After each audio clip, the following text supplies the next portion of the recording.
Hey guys, Kev here, and I'm here to tell you about this fantastic collaboration that 365 Flicks podcasts have come up with just for you. We know when you listen to our top quality podcast, you need top quality headsets, earphones, earbuds. You need the best quality you can possibly get. What did we do? We teamed up with Sudio, www.sudio. Get yourself to the website. It's a fantastic website. They've got headphones, they've got earbuds, they've got wireless speakers, all Bluetooth enabled, all fantastic. These headphones are top quality, stylish, sleek. The sound is impeccable. It kind of sounds like you're in the pod cave with us. That's how good the sound is coming out of these things. Guess what? Here comes the best part. Are you listening? If you go to the website, again, www.sudio, that's Sudio.com. Get yourself onto the store. Once you've found the ones you want, there's a little discount box. Go to the discount box, type in 365 Flicks, that's FLICKS, all caps locks, and you'll get 15% off your purchase. I mean, how good's that? You can't get much better than that. We know how good you need your ear qualities to be. We want to give you eargasms from our podcast. These headsets are gonna help. Trust me, our voices are amazing, but let's be honest, if you could be in this studio with us as we do this, man, you would love it. In the show notes, there will be a link, and that link will take you straight to the page, and there's all those fantastic earbuds and headsets. The Niveas, the Regents, the Trays, they are all gorgeous. Pick one, get one, 365 Flicks, all caps locked. 15% off, people. 15% off. Now, time for the episode.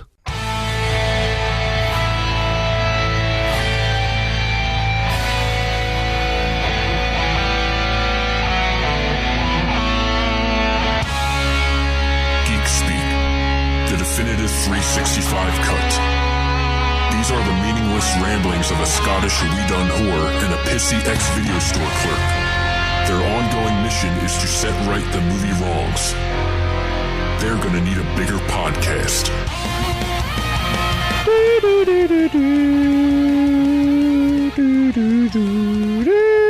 I thought I'd do something different. It was different? A little bit different. Yeah. And all the time we've been doing this, I don't think I've ever done that. Well, now you have. Is that a bucket list thing, or...? Tick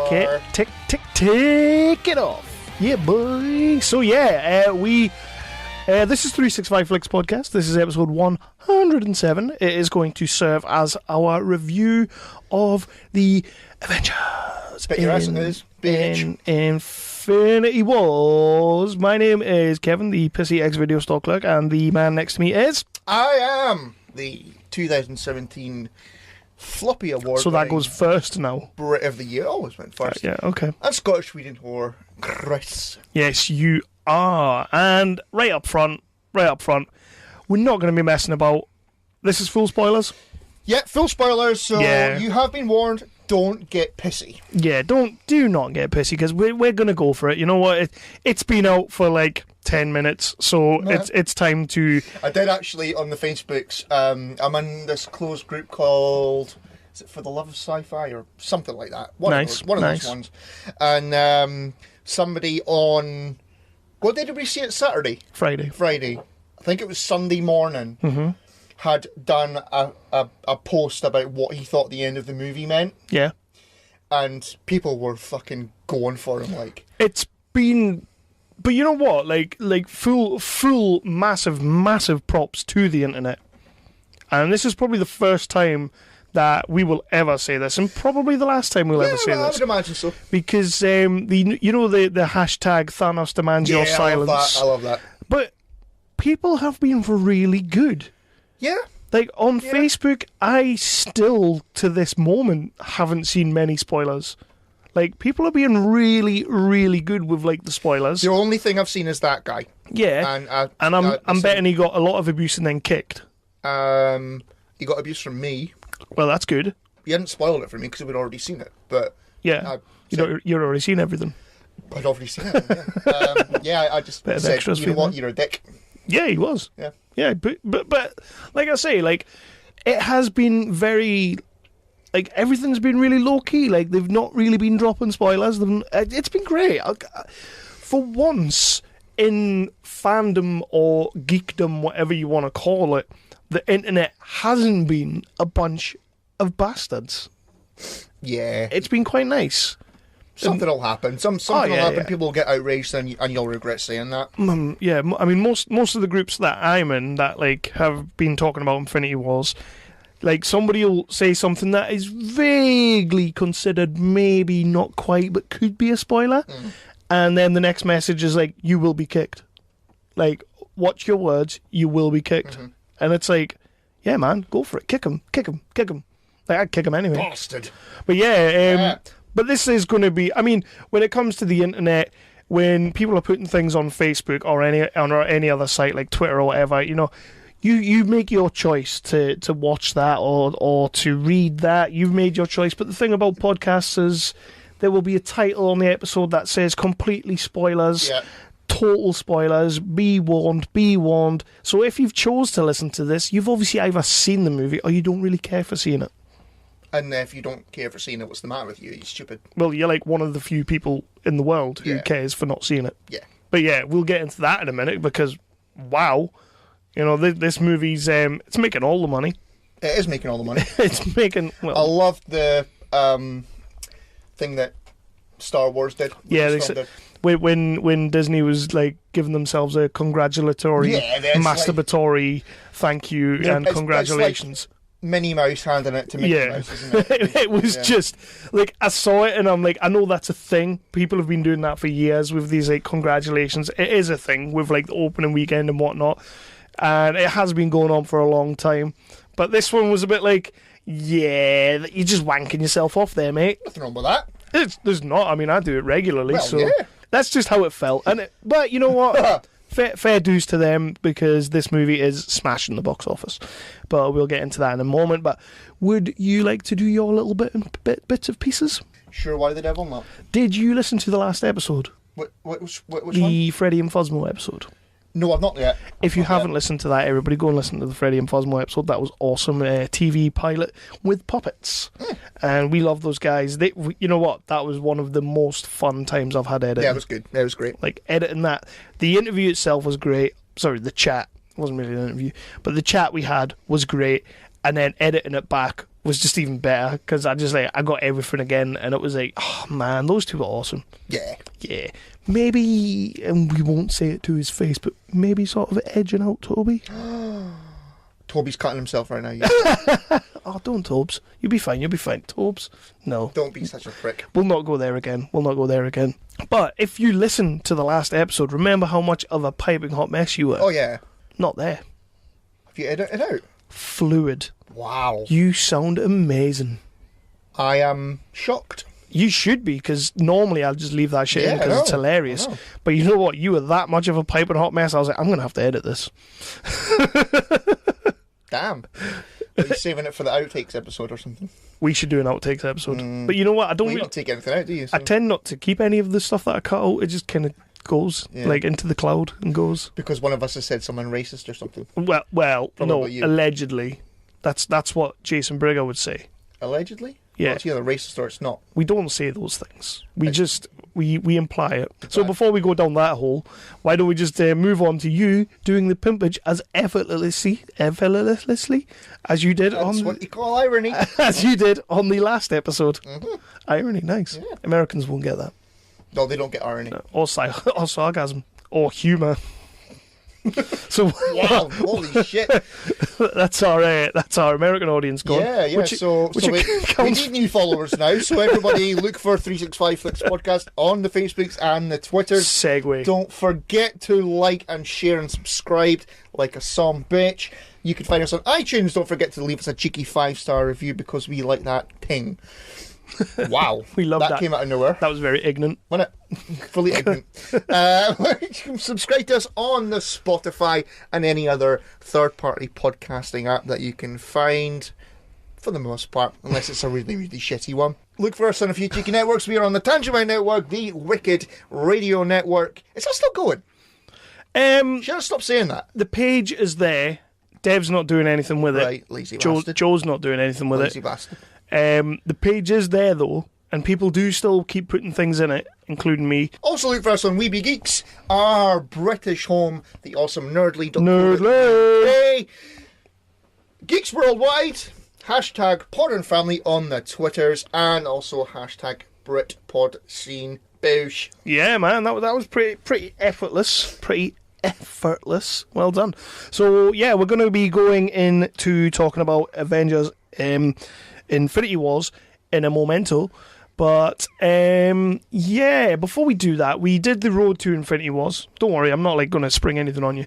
We did the Road to Infinity Wars episodes, and we kind of, lost 3 episodes. We didn't do 3 episodes. Yeah. But, I mean, after this episode comes out, you will be getting a special one-off episode, which is the Pirate Takeover, as they called it themselves. Is that what they called it? I've listened to this, and boy, did these boys do us proud.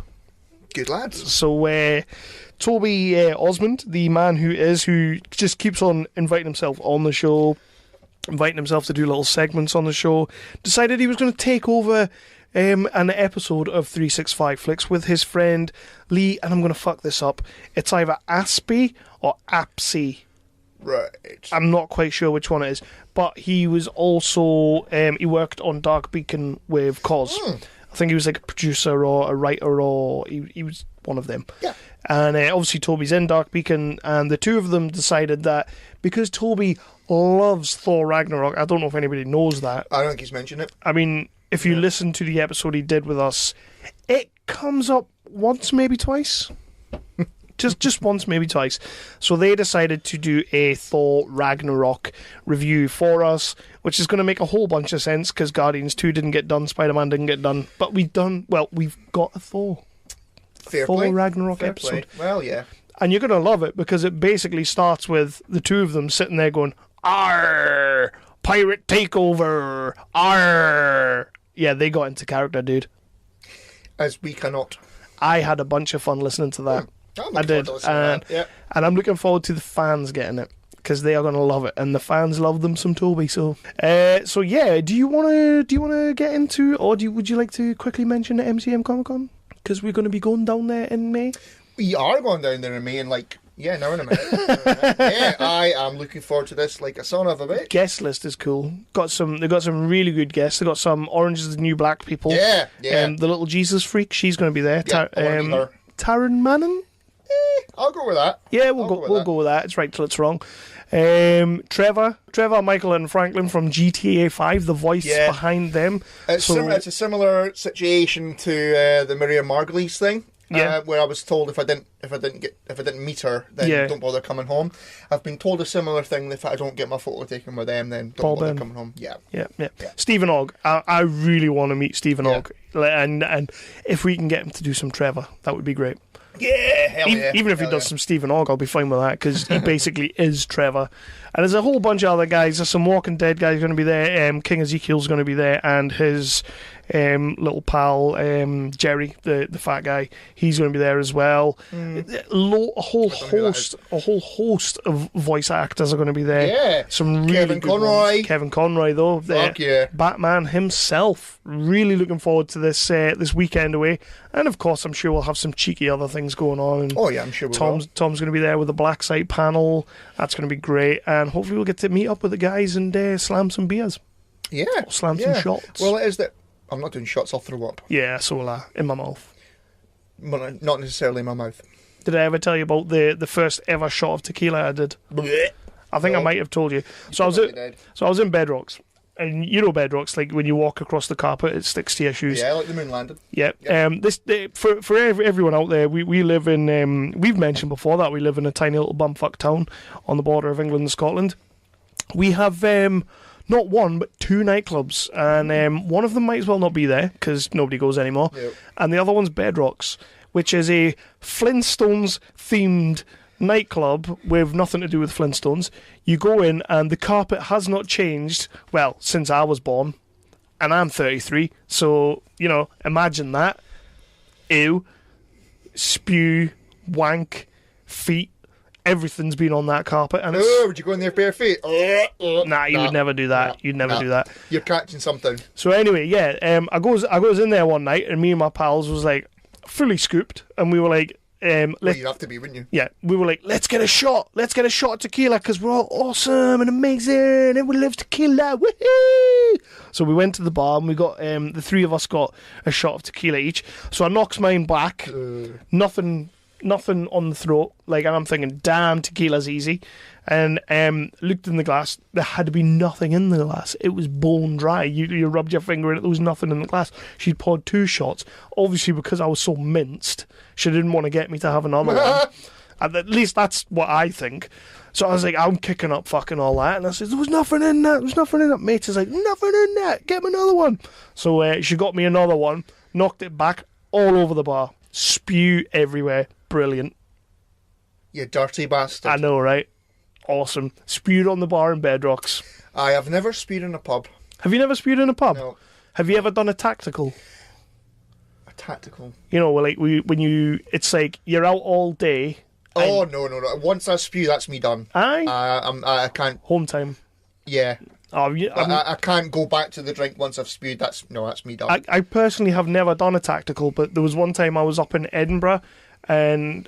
No, it was when we was down in Newcastle. When we met the guy from the Geek Retreat, and we were in that pub, and I went to the toilet and all that, and when I came out the toilet, this guy came out the cubicle, and his face, like his eyes was all bulging red and all that. Aye, yeah. And I says to him, I says, you all right? And he's like, fine, mate, I'm on a stag do, I've just had a tactical. And I'm like, that was when I first discovered what a tactical was.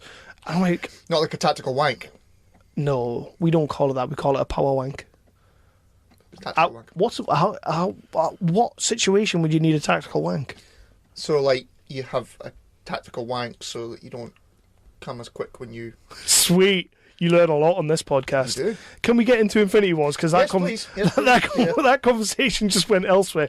So, yeah, we're going to be at MTM Comic Con in May, 27th through the 29th. Nope, that's wrong. 25th through the 27th? 25th to the 28th. 25th to the 28th. It's going to be awesome. If you're in London, if you're at the Comic Con and you see us, come and find us and just cheek sure, we should get some t-shirts made, shouldn't we? Yeah, I'll speak to you later. Good lad. I've not got mine anymore. So, let's get into this. Let's get into Infinity Wars. Yeah, boy. The Jock and Nerd Podcast. Hey, what's up, listener? We got Imran, Anthony, and Rugboy here from the Jock and Nerd Podcast. Fellas, say hi to the listener. Hey, what's up, dudes? Fuck off. Okay, well... Yeah, play the... I'm pumped. Oh, that one? Yeah, me too. Yeah! We are here to give you our quick thoughts, spoiler-free, of the 19th MCU movie, Avengers Infinity War. And look, who wants to start? It's hard to do a few minutes on this movie. Spoiler free, huh? If you love Thanos, you'll love this movie. If you like giant action pieces, it's in this movie. If you like to gasp and go, holy shit, you'll like this movie. You will like all these things. It's stunning. It's heartfelt. It's heartbreaking. It's hilarious. A fully fleshed out bad guy given to us. Anthony, what are your thoughts? It's like an event crossover comic. It's cool seeing all the characters interact. It's quite an accomplishment for Marvel that they're able to make an event comic and put it on the big screen. It's one of those things where if you enjoy all that stuff and you've seen all the MCU films prior, you're going to love this. It's not as good as the smaller stories that the MCU has put out, but overall it's a rousing success and a triumph for them. It's not beyond being criticized. It does have its flaws, but I think that most of you don't give a shit about that, right? You're going to go watch this anyway. It's an incredible accomplishment of film and cinema and bringing the shared universe to a head. Right now, I'm so enamored with this movie. I thoroughly enjoyed it. And it might be one of my top 5 favorite MCU movies. I wouldn't go top 5. I think might be top 10 MCU film. Like Rugboy said, not without criticism, but I'm very impressed with what Marvel's done. Yeah, overall. If you want to hear us talk about it, check out the podcast because you can hear it in detail, but exactly what we thought, we pick it apart pretty much. And I would highly recommend watching this before it gets spoiled because the whole movie is a spoiler. You really can't talk about anything without spoiling anything. And it's amazing the stuff they kept under wraps. A huge accomplishment from the MCU. Got to be congratulated. Can't wait for next year to see how they wrap this up. Check out our full review over at jockandnerd.com. Thanks, geek listener. Yeah. So we did the Road to Infinity War, which is where I was going with that story, and then it fully went off. Really, really did. Yeah. Like that's what you call a tangent. And we did the road. We really got into it. Got us kind of excited a little bit more for the for Infinity Wars coming out. So where were you, as we did with those episodes, where were you going into Infinity War? Where was your head at? My head was, fuck yes, this is going to be awesome, fuck yes. Was it like, Infinity? No. Yeah? No, never that. I could not fucking wait. You didn't watch the trailers, did you? You watched the first trailer. First trailer, and then that was it. Which I'd like to talk about the first trailer real quick. Same as Force Awakens. Yep. So in the first trailer, in fact in every trailer, you had that glorious money shot of everybody running towards the camera. That wasn't in the film. That shot from that trailer was not in the film. And I'm going to tell you how I know this. I'm going to tell you how I figured this out. I think everybody's figured it out. But yeah, the Hulk is in that trailer. Fuck, that's right. In full Hulk mode. That's right. Yeah. Huh. So I didn't think about that until just now. Sneaky bastard Marvel decided we were going to put that in the trailer and then not give us it, because why would they? Cheeky monkeys. Cheeky rapscallions. There's another bit as well. You know the bit when Banner stood in front of the arm on the floor? The massive arm? That was nowhere to be seen either. Well, I mean, stuff get put on the cutting room floor all the time. Well, yeah, I mean, look at Justice League trailer. Fuck. Yeah. You know, if anything was the whole trailer got put on the cutting room floor, so... I didn't think about that until just now. It didn't really occur to me until on Facebook yesterday. You know how when you're scrolling through Facebook, there was a trailer, and as I was going past it, the trailer came on. I was like, man, I left it for a second, and I was like, hang on. The Hulk's in that trailer. But that is a future spoiler, because we will get into that in a minute. Yeah. So, yeah, going into this, I was hyped. I was hyped. I definitely was hyped. I was worried. Well, you got in the car and you just listed off a whole range of emotions. Yeah, I did. You were like Data. I was apprehensive. I was nervous, which I think is apprehensive. That's just two ways of saying it. Yep. I was worried, which is just apprehensive and nervous. Yep. I was excited. Yep. I was excited. I had a little bit of fear, which is basically apprehensive, nervous, and worried. So you had two emotions then. I had two emotions, which makes me just like Data. Yeah, so you have two emotions and a load of pretentious words. Yeah, but I am a pretentious person. Well, you know this. But yeah, I had a lot of things going on in my head, like kind of trying to figure out what was going to happen, where it was going to go, what they were going to do, and I was probably overthinking it. Yeah, probably overthinking it. You were, because I didn't want a Justice League situation where I was really kind of looking forward to it and then got slapped in the face. It was never going to be that. It was never going to be that. I mean, Justice League's better, let's be fair, but I'll take that That's back. not even funny. I'll take that right back. That shit's not even funny. I will take that right back. But I had a lot of things going on in my head, and for the most part, 98% of me was looking forward to the film. I was. I couldn't wait to get in, see what the Russo brothers had done, because I had all the faith in the world in the Russo brothers. I mean, Winter Soldier, still my number one Avengers movie. You know, Civil War, it's not in my top 5, but they did a phenomenal job of bringing together 10 superheroes, 8 to 10 superheroes in the same movie. And then I kind of thought, well, if you've done 8 to 10, you might as well do 400. Okay. You know? So that was the next step for them. So yeah, I was looking forward to it. And and I got my popcorn and I got my juice. So I was happy about that. You did. Yeah. Did you get your rollers? No, they didn't have rollers. I had Maltesers instead. Imagine that. It's almost like the sort of cinema that would fucking send you to get your own popcorn. Bastards too, man. I'm going to see it again tomorrow night, and I know for a fact they have rollers in Where are you going? Odeon? the Odeon, the Fort. Fort Canard? Yeah. Yeah, I would never go there. Shit. I only go there to watch movies that don't deserve to be watched, like Baywatch. You went to the Metro Centre to watch Baywatch. I didn't. Did you not? No, I went to the Fort Canard. Oh, fucking aired. Ball back. I don't take Lindsay to the Metro Centre. We don't go to the proper cinema. All right. I take my wife to Fort Canard, where it's not a proper cinema. It's just pants. So before we get into our little rundown of the movie, and again, I can't stress this enough, we'll be doing spoilers. Let's talk about the fact that this movie is smashing. Oh, it's making all the money in the world. It's like opening weekend. I mean, even like to date, and I don't think this will even. This is like the stats we've got in front of us. I don't think this even takes into account today. I think it's like everything up to yesterday, which was Sunday. No, today's Wednesday. Tuesday. So everything up until yesterday, it's currently sat at 784 million. Almost 785 million. I mean, and that's like what, 4 or 5 days? Yeah. What days? It was Wednesday, so it came out Thursday last week. So 6 days. Yeah, that is phenomenal. Yeah. Although it was midnight on Thursday, wasn't it? Yeah, it came out. So yeah, because you get like your previews. So I think it made like I think it got like 40 million on like previews alone, which again is insane. It's pretty much smashing all the records. It took the Force Awakens record for the opening weekend, as we mentioned before, because we got the passing the lightsaber over to Marvel and stuff like that, which was fantastic. But yeah, this is unreal. It's expected.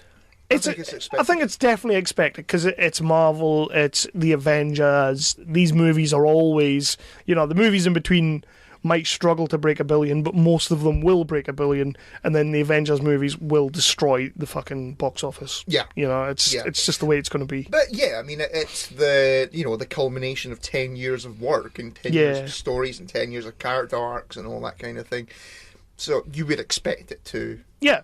Which is one. All the money. It's one thing that I actually loved about the movie as well. We'll get into that. I'll leave that just now.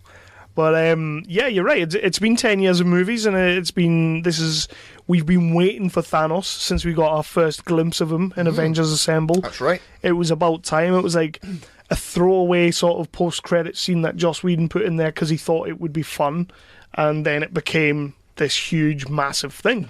And now was it just on a whim?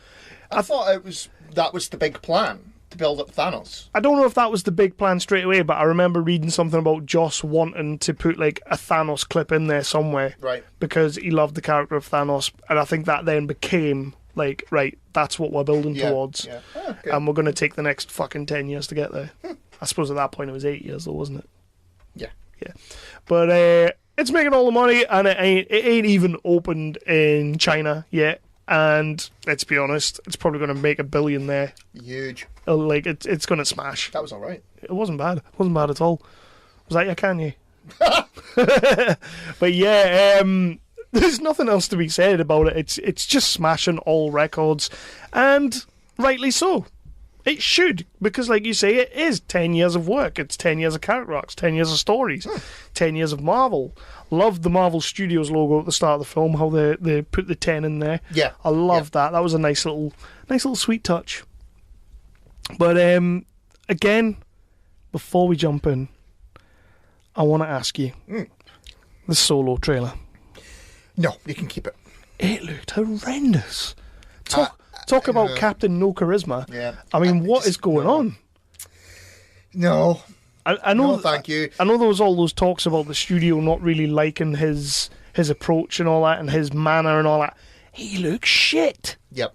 That's not Han Solo. The bit where he's going to Chewie, since when can you fly? And he goes, that was terrible. Yep. Sorry, bygones. And he goes, 900 years? You look great. Fuck you, mate. Fuck you. Yeah. He's and then when he says the typical Han Solo line, puts a nice little spin on it. I got a really good feeling about this. I sat like, just shut up, mate. You, my friend, are no Harrison Ford. Yeah, no. It's quite funny because like in that trailer, he kind of looks like Harrison Ford looks now. Like, just doesn't care and has no real motivation for a movie. Like, at the same age as Harrison Ford. He looks old. I'm sorry, but the guy looks really fucking old. And can we talk about how rapey Landau looks? Because he looks super rapey in that trailer. He does a little bit. Yeah. The droid is already irritating the fuck out of me. Yeah. The bit in the trailer where a lady droid as well. Yeah, it sounds like bloody Gwendolyn Christie. Yes, it did a little bit. Ooh, it might be. Huh. She ain't going to be in the next. No, well. But when the bit in the trailer where the droid goes, I'm so glad we took this job. Fuck off. Yeah. Yeah, people, we might be prejudging, but Solo looks awful. Yeah, no. I'm not doing it. It was it was the one and only time in the cinema where, you know, it was you, me, Paul, and other Paul, and all four of us went, especially, you know, Paul Byrne, because he's a normal, went, nah. He's normal. He's a normal. Goddamn normals. No, just normal now because he watches Game of Thrones. I suppose. And he did fan theories. So he's just a normal. He's into fanfic. Even I haven't done that. That is weird. Innit? Yeah. Paul, you have been knocked off your pedestal, mate. He's not listening to this. Nice, cheers. So anyway, yeah, Avengers Infinity Wars. Yeah, let's do it. Massive spoilers. It's about time we got into this. We've been stalling for half an hour. Yep. It's just so that people are warned about the spoilers coming up. Half-hour warning is a good warning. It is. I might even put in the background like... I think like tornado warnings. Tornado people don't get that length of time. No, they don't. It just, you know, it just comes upon them. They go into their patch thing, and then they're looking at it, and they say, "Oh, that tornado's going to that house and that house," and but leaving ours. Yeah, I fucked up. You did. Let's go about Blasted Infinity War. I really want to watch Twister now. Thank you. So yeah, Avengers Infinity Wars, directed by Joe and Anthony Russo. Let's just get straight into it. The opening, probably, I'm gonna say it now. I'm gonna say it right off the bat. My favourite opening to a Marvel movie. It's not difficult. It was dark as hell. It was dark. It was kind of like a DC movie. It was. Quick question. We talked about it in the car. Korg's dead. Valkyrie's dead. No. Oh no! What's been said? Apparently, one of the Russo brothers was doing a talk at a university somewhere.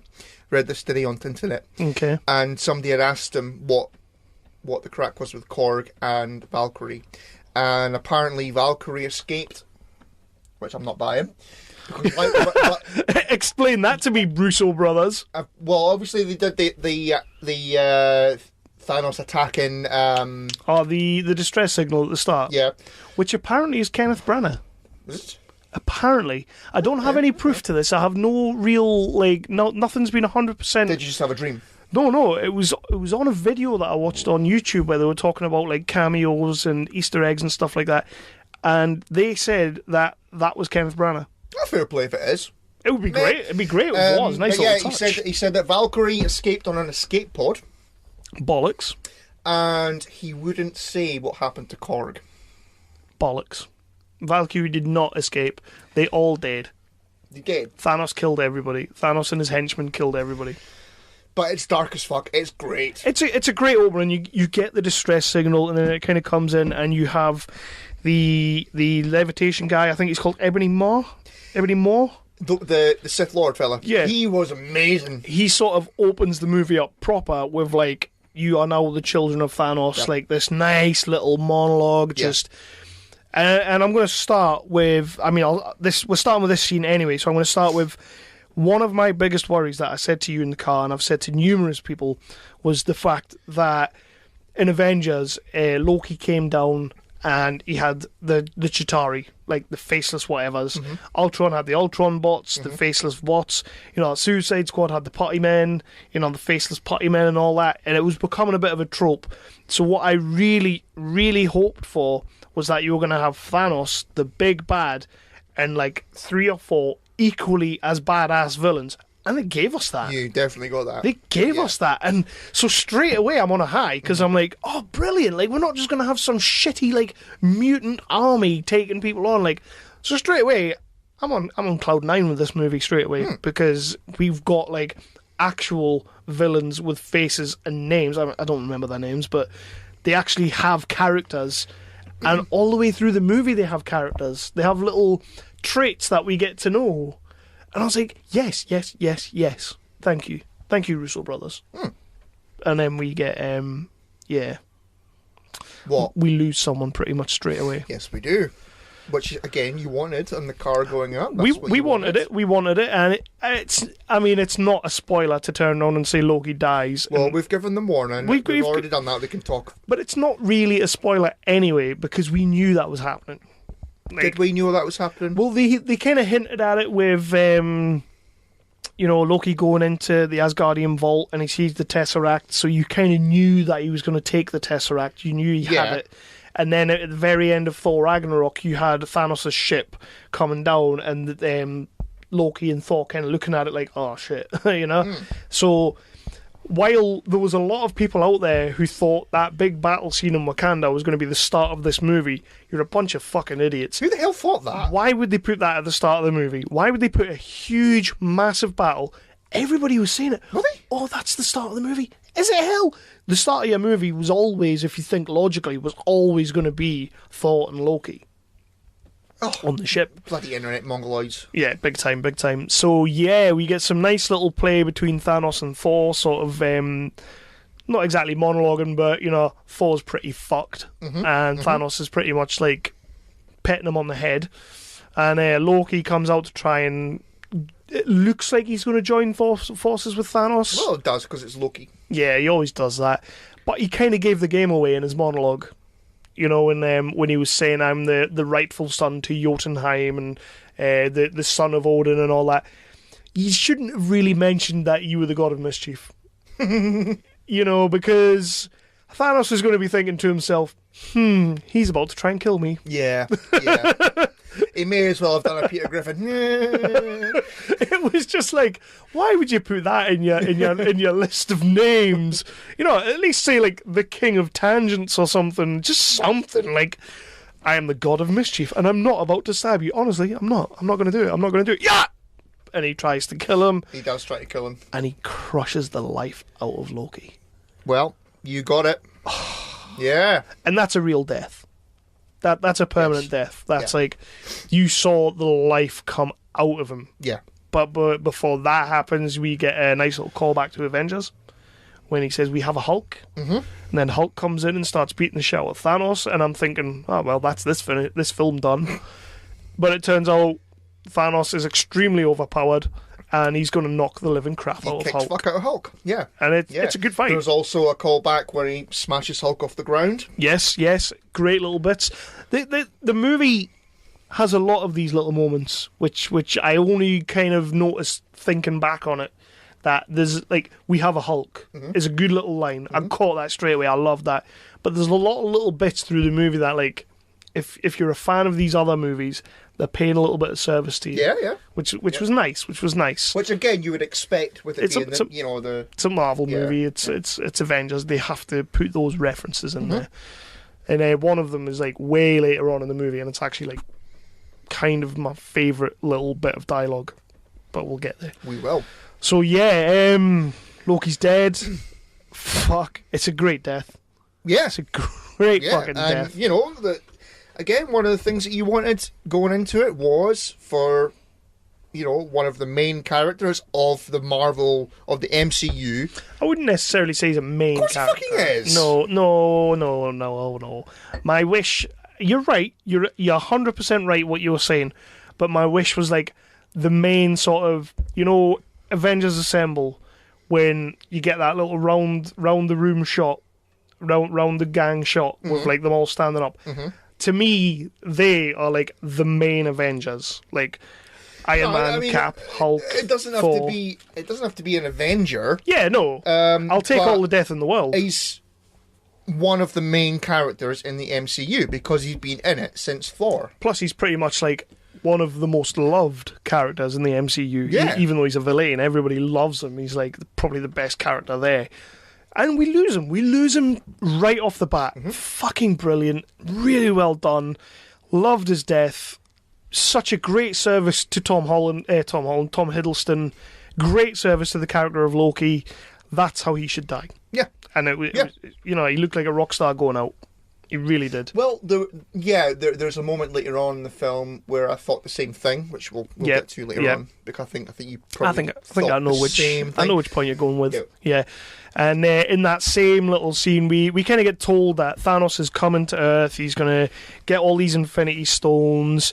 He's got the gauntlet. He's already got 2 stones at this point because he's got the one from Xandar. Yeah, he's got the... Oh, fuck knows what the name of the stones are. Because the the stone from Xandar. He's destroyed Xandar. Yeah, that happened off screen. Yeah. Yeah. What the fuck? Well, apparently they thought it would be too repetitive if they showed that. Well, yeah, but you've got a whole host of characters on Xandar. You've got Glenn Close was there, John C. Reilly was there, Peter Serafinowicz was there, and I want props for that because that came out no bother. They were all there, and they're not there anymore. Nope. Xandar's they are dead. They dead. They gone. And Xandar's fucked. Do that face again. What? Nobody can say. Again, it's audio. So, yeah, Xandar's gone as well. He's got 2 stones already. He gets the Tesseract from Loki, because Loki has it, obviously. And that he kind of lays out his plan a little bit. He gets caught monologuing. Yeah, he caught monologuing. Hulk beats fuck out of him. He beats fuck out of Hulk. And then Heimdall, bless him. No. Yeah, I would have liked to have seen a little bit more of Idris Elba, but there's so much happens in the movie. Yeah. So much happens in the movie. And, I suppose, you've got to kill someone, and he gets a bit of a hero's death as well. It's okay. I was okay with it. It's not Loki style, but it's up there. Yeah. Good little death for him. He catapults Hulk out of the ship first on the what do you call it? The rainbow fucking zapper thing. Yep. The Rainbow Zapper. The Rainbow Zapper. Yep. I think if you go back to one of the comics from the 60s, when Stanley was on all the drugs, allegedly, it's probably called the Rainbow Zapper at one point. Definitely. Yep. Not the Rainbow Bridge or anything like that. No. I can't remember what it's actually called. The Time Portal. The Quantum Leap Portal. We'll just go with Zapper. The Rainbow Zapper? Yeah, the Rainbow Zapper. So, we get that, and then there's a little bit of monologuing again. He sends a couple of his troops off elsewhere to go to Earth to get the to go and do their thing, because he has to go elsewhere. And then we basically cut to the Hulk flying through space on the Rainbow Zapper and crash lands into the Sanctum Sanctorium. In other words, Doctor Strange's gaff. It's decent. It is. It's decent. It is. We revisited Doctor Strange, the film, and we weren't that enthused about it, really. No. I remember it being better than when I rewatched it. But yeah, I thought the character didn't bug me in this film. No, he didn't, and that was a good thing. Did a good job. That was a very good thing. I was happy. I noticed they dispatched of his friend quite quickly. They got him out of the way nice and quick. Wang. They kind of great. I actually could have done with more of him. Yeah, you had a nice little scene on the. We got to see him doing some actual magic-y stuff, which was cool. And then they kind of just said, right, we need you to go off now because we've got too many characters in this movie. One of the sanctums was unguarded. He's like, we need to move the plot forward, so you're going to have to just piss off.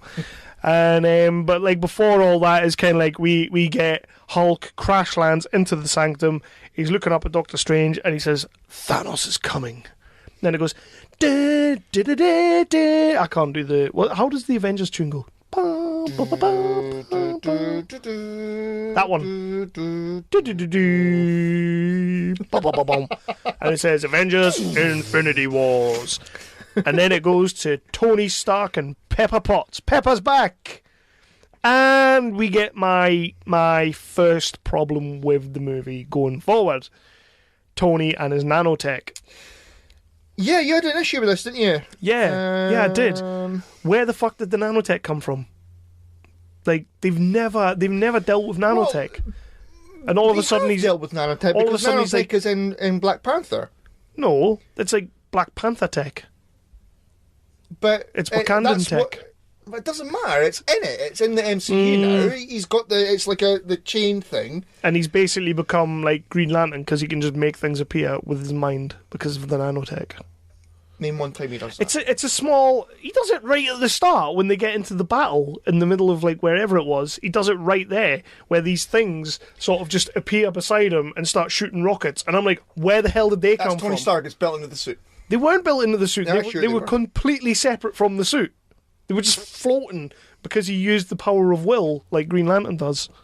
Yeah, it's a small pet peeve. I don't have I don't have a major problem with it.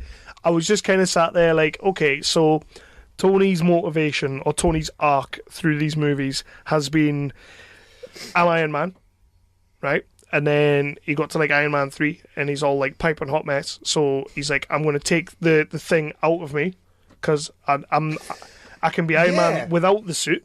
Yeah. And then it's also Iron Man 3 where he blows up all the suits because he's like, I don't need the suits anymore. And then he goes into Age of Ultron where he's like, I'm going to have a suit of armor around the world. I'm going to have all these like Iron Man suits all over the world. Yep. And it's kind of like, how flip-floppy is this bastard going to get? Yeah, kind of make up your mind. I get you.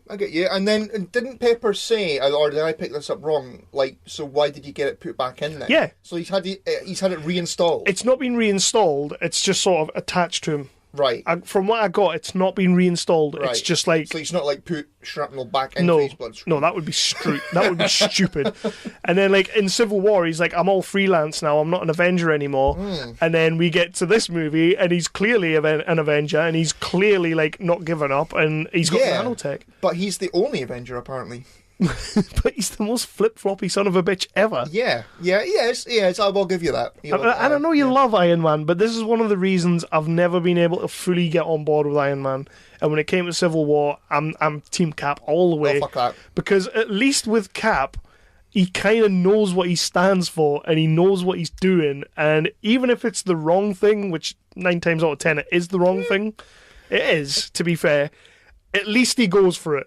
And then you've got like Tony, like, I don't need the suits anymore. I'm going to build all the suits again. I don't need this in my heart anymore. I need something attached to me though, so I can be Iron Man again. I don't want to do this, but I'm going to do it anyway. He's kind of like me and Pepper are split up now. We're getting married. Exactly, and we're going to have babies. And it's like, talking about babies and shit. But anyway, that's by the by. But you see, the thing is, like, as soon as they saw that, as soon as they said that in the film, I was like, well. Either you're Pepper or dying. Yeah. It's typical. It's standard movie making 101. Jack Bauer's happy. Somebody's getting dated. And they're all happy, and he says, no more surprises, and then a portal opens, and there's Bruce Banner. Yeah. And he's like, you need to come with me, you need to get your flippy phone out, because we need to call Cap. And they know entirely too much about Thanos. I know Doctor Strange is... Yeah, I mean, that's the thing, like, so Bruce Banner knows that he's, like, you know, the fucking destroyer of worlds, or eater of worlds, or Bray Wyatt, or whatever, and I did kind of think, so how does he know that? Because he's only just met him at the end of Thor. I can buy Doctor Strange knowing who he is, because he's all, like... he's got a stone, and they all know about it. I can buy him knowing that. It would stand to reason that they know about all the other Infinity Stones because they have an Infinity Stone. Yeah. So I can buy Doctor Strange. Maybe Doctor Strange told them. Maybe he's like, be fine. He's like, they destroyed Xandar off screen, so I'm going to tell you about this off screen as well. Yeah. Yeah. And Korg's dead, and Valkyrie's dead. There wasn't an escape pod. That is bullshit. Sorry, Russo brother. His stepfather, who he hates. Whichever.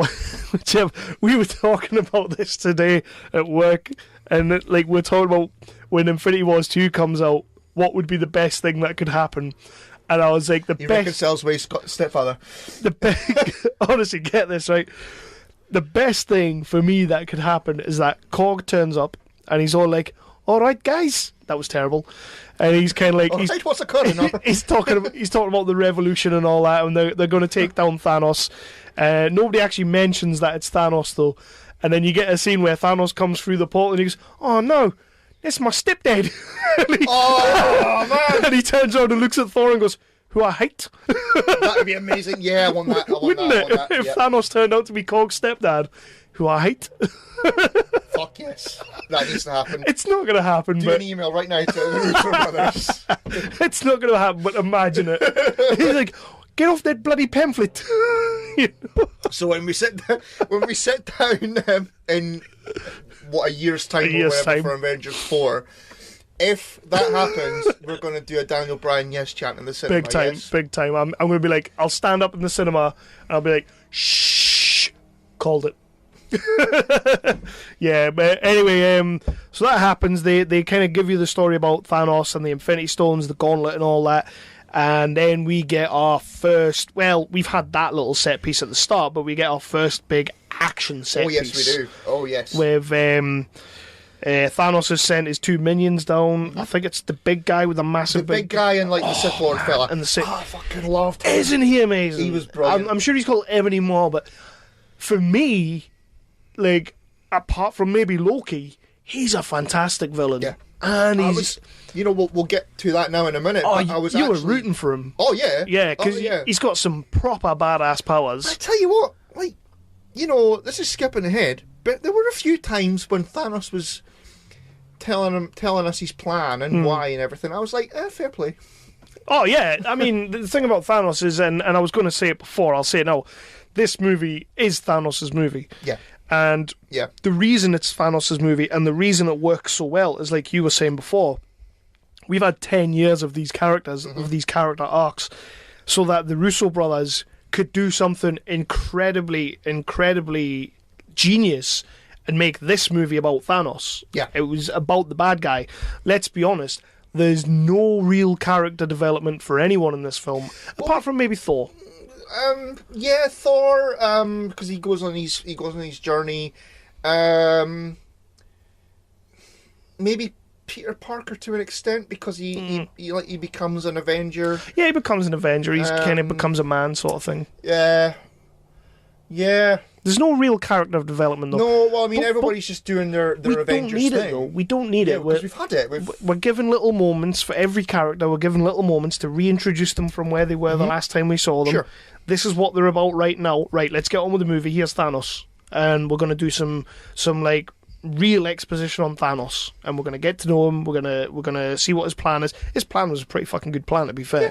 I'd wipe out half the world if I could. Would. Oh, yeah. I mean, let me snap my fingers and wipe out half of Berwick, But, yeah, so we get our first big major set piece, which is, like, full of Iron Man action, it's full of Spider-Man action, it's full of Doctor Strange magical action, couple of bad guys kicking ass.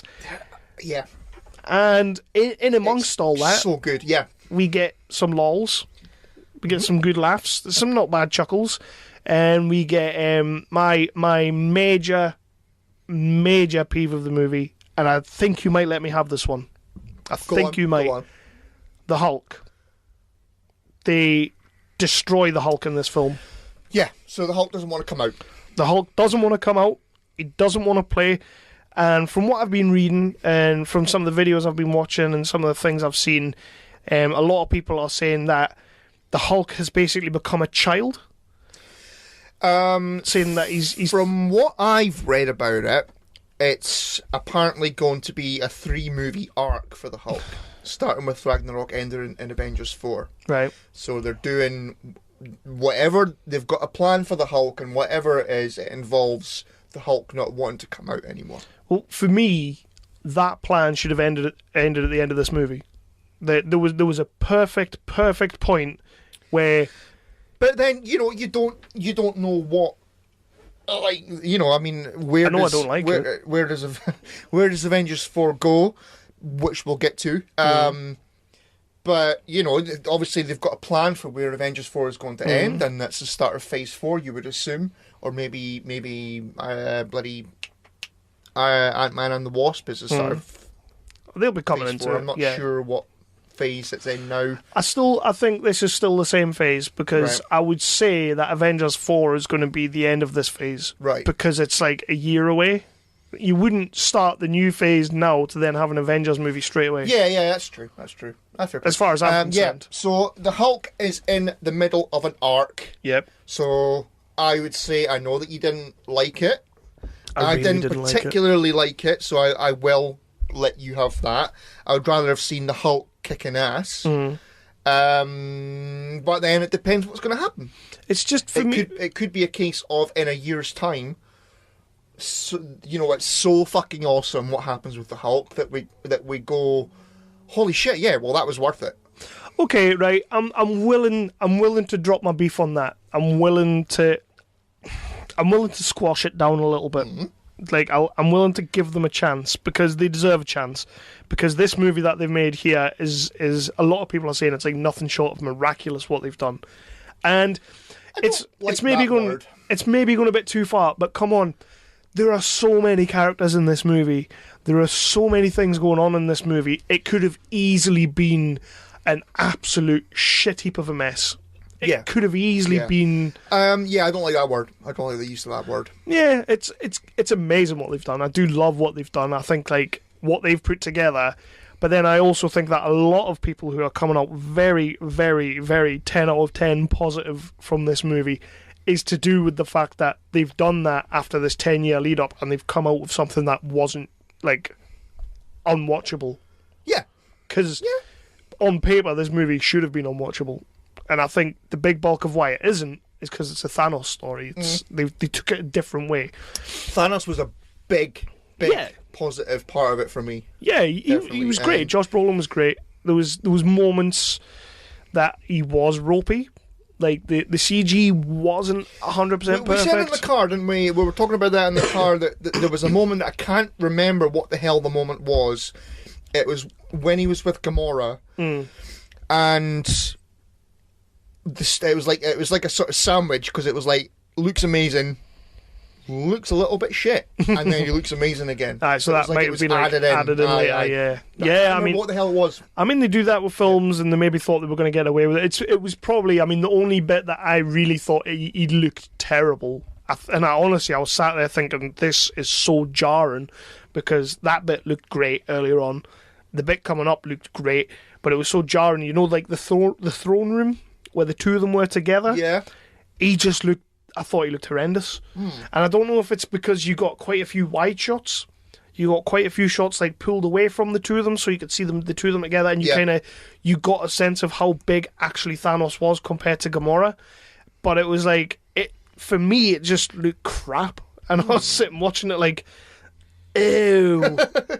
And then when he sat on the step to talk to her, almost at her level, I'm sitting thinking, no. It looked ropey.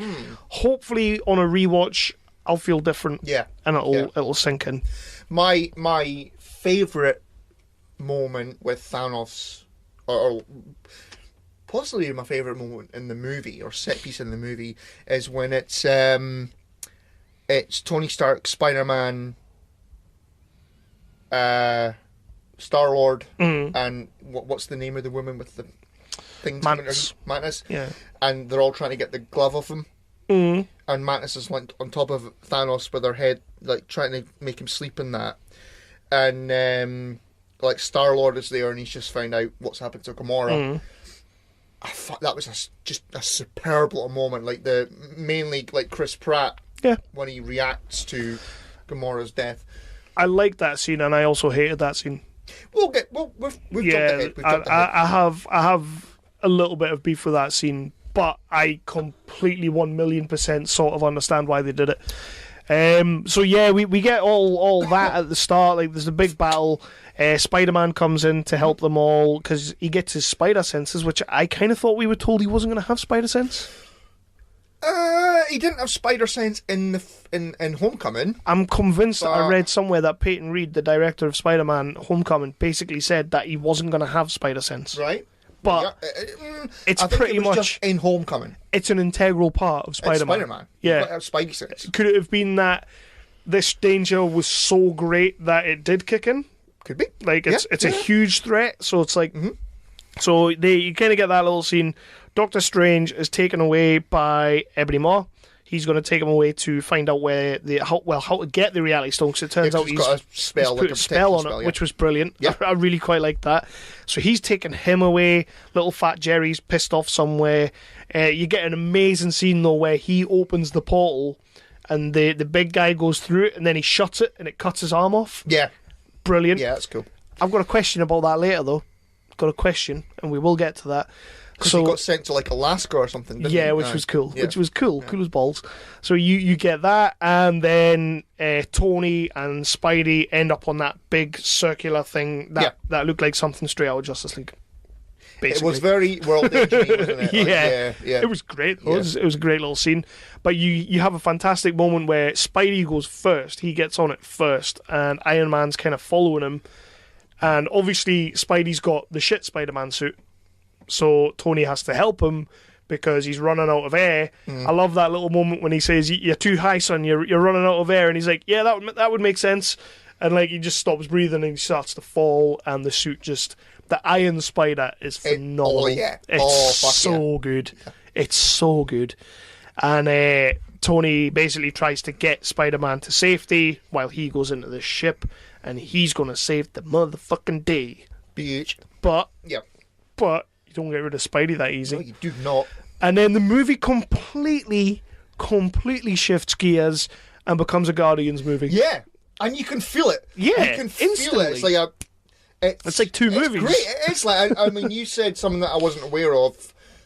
Was it?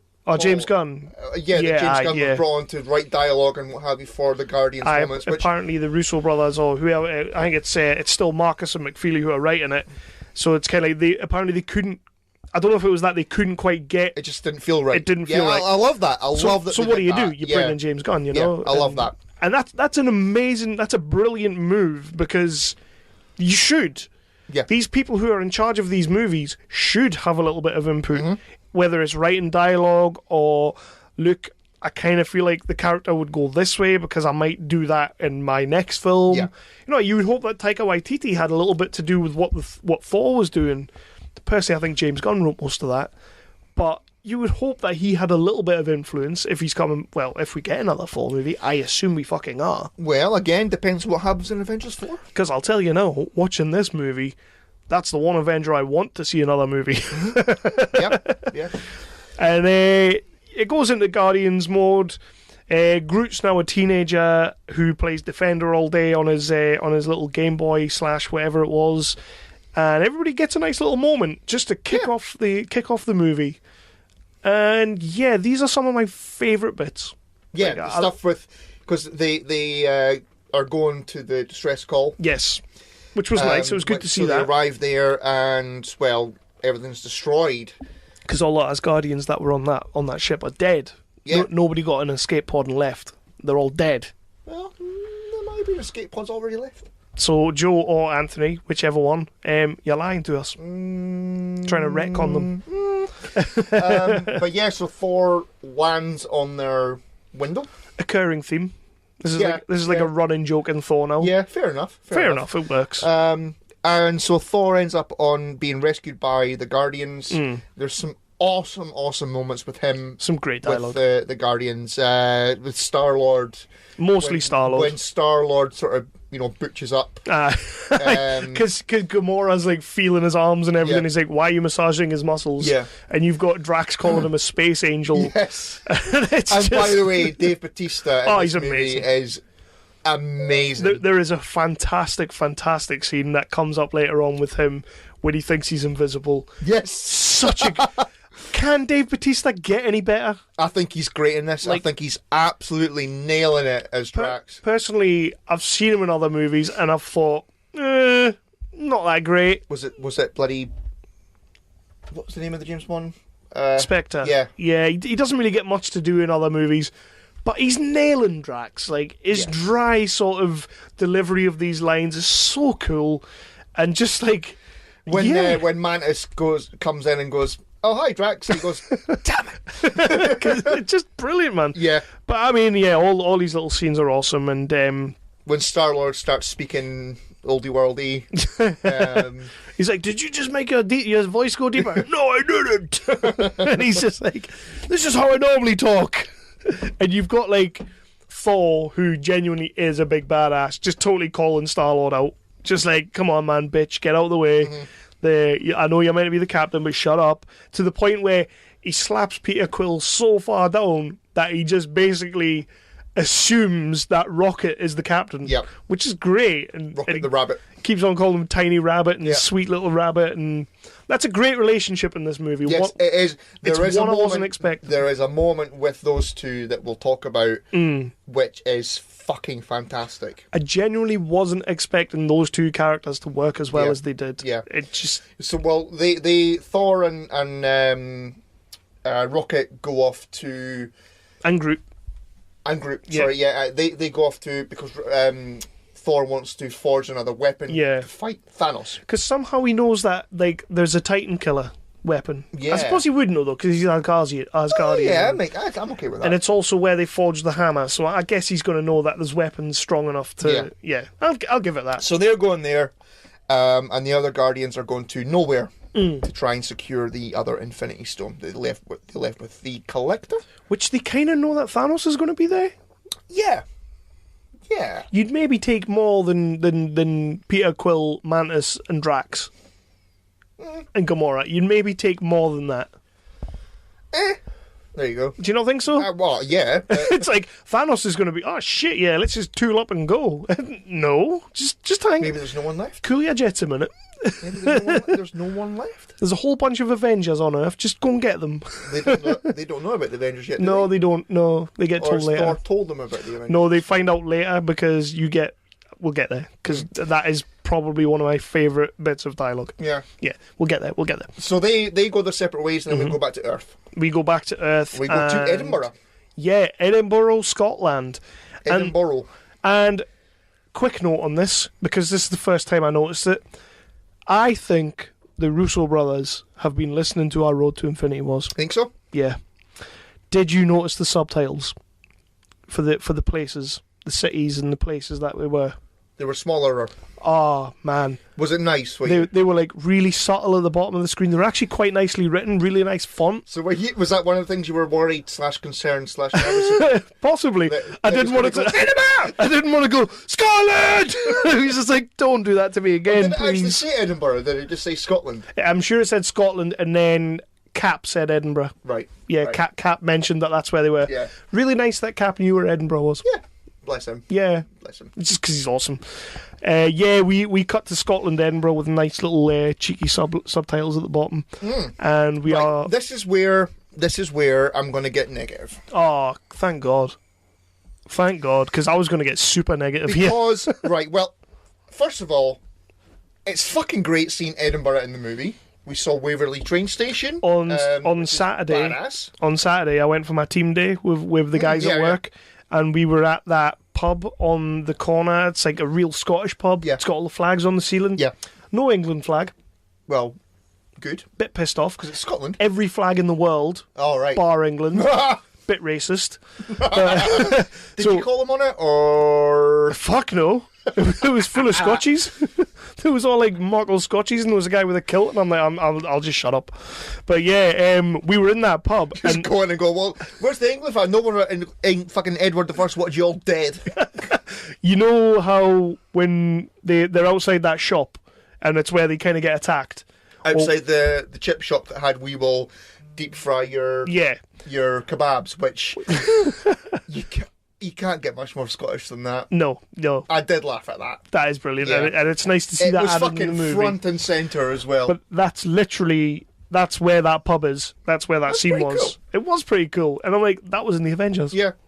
And like you say, Waverley as well. So, right, was that kebab thing in the shop window? No. Or that was that was specifically put there, going, you can't get much more Scottish than that. We'll deep fry Oni Hin. They could have put Mars bars then. Yeah, aye. We'll deep fry your Mars bars. Americans might know. Ooh. Americans know what Mars bars is. Oh, they'd have to know what Mars bars You've got to are. have Mars. Yeah, I'll give you that. Give you that. Kebabs is better though. Kebab sounds a little bit dirty as well. We'll deep fry your kebab, eh? It does now. Yeah. So, but it was nice to see Scotland. Hello, Podern family. I am Matt Delhauer, the host of the Ginger Geek podcast, here with my very quick and spoiler-free review of Avengers: Infinity War. This is a movie that we have been waiting for 10 years, and it certainly happened. I mean, I know that doesn't sound super excited or anything like that. I enjoyed the hell out of this movie. It brought everything that you've come to expect from a Marvel film: fun, excitement, action, humor, a few genuine surprises, despite feeling like a lot of it played out almost the way you would expect it to. I think the only real downfall was Marvel has made a name for themselves over the past 10 years of not really delving too deep into the emotional or darkness that is a lot of stuff you can find in the comic book movie realm. And saving all of that for this movie, it falls flat at times. There are points where it definitely does what it's supposed to do, but I think a lot of it also kind of feels forced. So ultimately, if I had to give a number to it, I would give Infinity War 7.5 out of 10. Definitely a lot of fun, but I don't know if I would go ranking this as one of my favorite ones that they had. But absolutely, it's worth seeing. I mean, like I said, it's been 10 years. We've been waiting for it, so finish the ride. Thanks, guys. Check out everyone else's review, see if they agreed with me or not. Love you all. Be excellent to each other. Hello, everyone. This is David Malofsky from A Place to Hang Your Cape, along with Scott James Meridew, the host of Podcapers, our official podcast. Hello. So today we're doing our mini review of Avengers Infinity War, which I really enjoyed. I particularly liked Thanos. I thought that he was just great as a villain. He really dominated the film. I thought that he had a really good arc as essentially the central character of the film, and that's the main thing that I really liked about it. I also thought that he looked very different from a lot of these sort of hulking, big, gray kind of monster villains that we've seen in a lot of films lately, and that he had a lot more personality and a lot more of like a face that had expression and emotion. So I really liked that. I thought a lot of the film, I'm sure, is going to be talked about by a lot of people, and we will be talking about it in our full-length review. Isn't that right, Scott? Yeah, we're going to talk about it. We're going to talk about it a lot. Scott, are you okay? It was so good! Oh my god, it was so good! Yes! I need to lie down! Ladies and gentlemen, we are experiencing technical difficulties. We will be right back with you, and make sure you listen to our full review on this week's episode of Podcapers. I can die happy now! Vision, Human Vision, and Scarlet Witch. Yep. Right. Because we're still going down that stupid arc. From here on in, obviously Vision's got the Infinity Stone in his heat. Aye. The Mind Stone. Yep. So that's a big part of the movie because Obviously, that's, that fair enough. But Vision gets injured here, and he's injured and fucked for the rest of the movie. Bearing in mind, this is, what, the half an hour mark? Yeah. Easily. Vision's a shit character anyway. Yeah. We've talked about Nobody this cares about him. numerous times even. Scarlet Witch, I'm okay with. Vision, fuck off. Yeah. And Big Vision becomes the big, for the protagonists, he's the guy that everybody's got to protect, and we are supposed to care about them protecting him. Yep. To take him eventually, now in a minute, to Wakanda. Yep. And they're fighting a big army to protect Vision. So they're giving Black Panther's sister enough time to talk about wasting that character. MacGuffin. Big time. There wasn't enough of her. No, they wasted her. Anyway, but yeah, I could not possibly care enough about Vision to take this as one of the central stories in the movie. Yeah, it's not really one of the central. It's one of it's kind of the main story. Yeah. That was my main issue with the film. It's not my only issue with the film, I would say. The Hulk thing as well. Okay. But that was my main thing about the film. My main and only problem, and I've been speaking to Jason about this, and I've got someone later on. But he agreed he loved the fuck out of the movie as well. But yeah, Vision, I couldn't care less. No. And, jumping way ahead, but, like, later on in the movie, as you're reaching the climax of the movie, he's still fucked. He's been stabbed again. But, and it's like, are you not dead yet? Is it a thing, right? Because Vision is, like, this all super powerful thing because he's got an Infinity Stone in his head. He can shoot lasers from his head. Freaking lasers from his head. Freaking laser beams. He can shoot lasers from his head, but how does being stabbed stop him from using that? Well, yeah, because he's made of bloody unobtainium. Unobtainium. Brilliant. He is, though. He's made from vibranium. Yeah. So he should be fucking invincible, no? He should be. But, like, a simple stab. But he gets stabbed at Waverley Station, as I'm sure has happened many, many times. Fucking right. Most Fridays. Yeah. And that's him. That's him buggered for the movie. The entire movie. Aye. And I couldn't care less. I think it's a night. Maybe it was a tactic on the Russo's part where it was like we've got nothing to write for this character. Like, just have him stabbed. We don't have anything to write for Vision. We don't like Vision. The fans don't like Vision. Who the fuck is Vision? Let's just write him into the corner. Yeah, fuck that guy. And then bring him back. Okay, bring him back when we need him. Yeah, yeah. Maybe that's what it was. I don't know. I could completely believe because that. You're right. He gets stabbed and does nothing for the rest of the movie. He becomes the Hulk. Other than walking about like holding his ribs, or whatever. He does nothing. He saves Cap at one point later on, but he does nothing. Yeah. And you know, like when cutting back when Thanos is fighting Hulk. And, you know, so Thanos gets a couple of punches and all that, and then all of a sudden he goes fucking mental and he starts beating the shit out of Hulk, which is great. But they could have had Vision being a badass and fighting back. Yeah. Fighting for his Infinity Stone. But he can't do that because he's been stabbed. No, he can't do that. He can't do shit because he's been stabbed. Yeah. That's my issue with the film. And that really... It is quite a big issue as well, though, because... It just slammed the brakes on the film when all that bollocks was going on. And I kind of feel like this whole scene slams the brakes and then kicks in. It was great seeing Waverly, the moment with, like, Scarlet Witch preparing to defend him against the two... I'll tell you something about that scene as well, is like we've not really seen them for a while together as a unit or anything like that. Who did we have? We had Cap, we had Falcon, or was it War Machine? Falcon, because War Machine. Cap and Falcon. War Machine was in the place with the place. So you had Cap, you had Falcon, you had Scarlet Witch, who we haven't really seen as a team for a little while now. How fucking fluid was their movements? How awesome were they when they were fighting these two mega beasts who were like Thanos' underlings, and they were fucking kicking ass and taking names. They were like throwing the spears to each other. They were like working together. And I'm sitting there genuinely in the cinema, sitting there thinking, wow, like this action is really fucking good. Yeah. And it's CGI characters. Yeah. And they all work so good together. And I loved it. I did love it.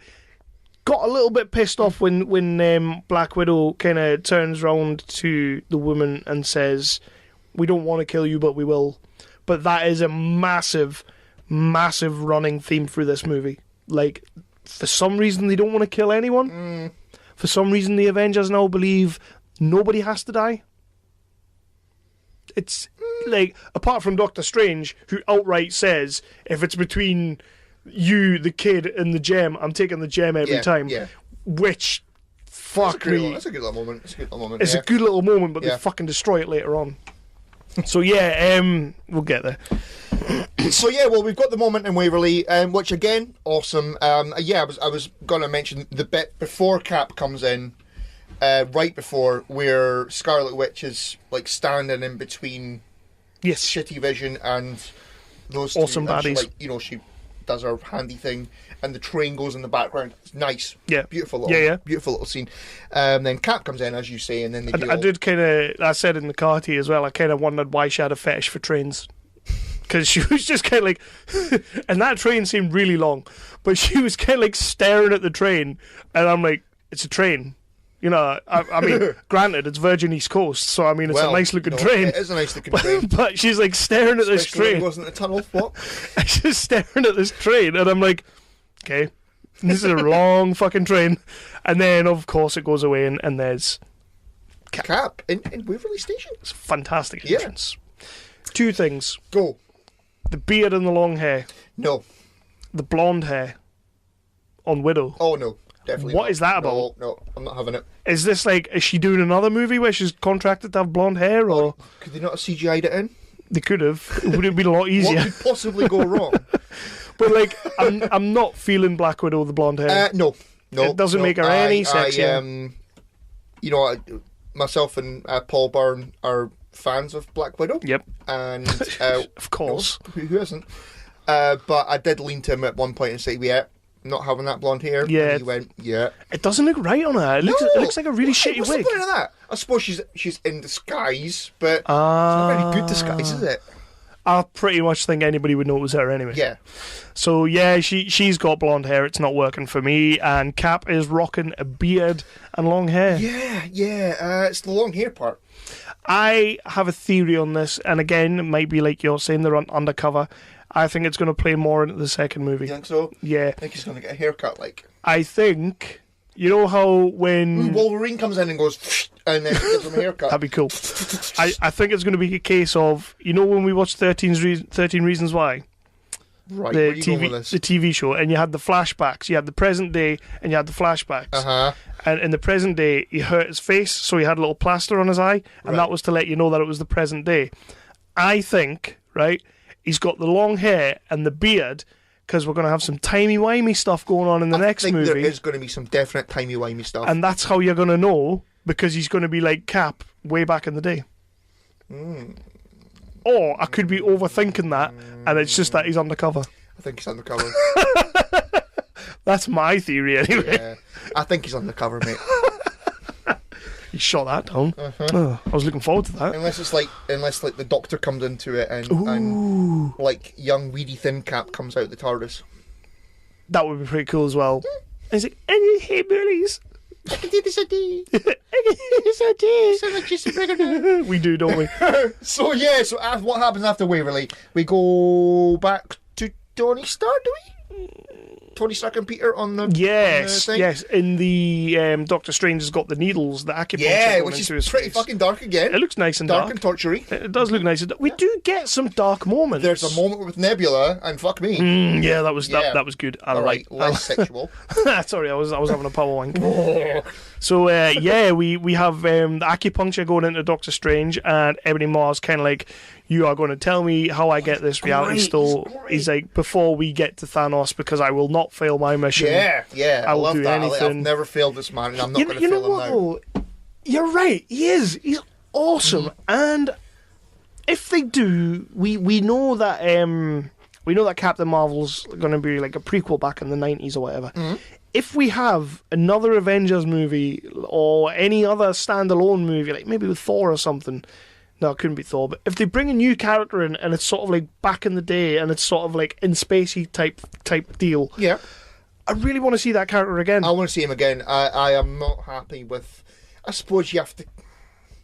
Yeah, they needed a victory at that point. Yeah, they had been pretty much battered. I was gutted when he died.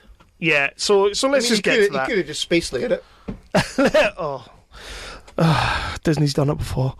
So let's just get to that scene. We've kind of got Doctor Strange is being held, and Spider-Man has stowed away against Tony's will, and they have a nice little moment where he's kind of just let me help. I'm already here now. Let me help. And then they're trying to come up with a plan, and of course he does the old. Did you ever see that really old movie, Aliens?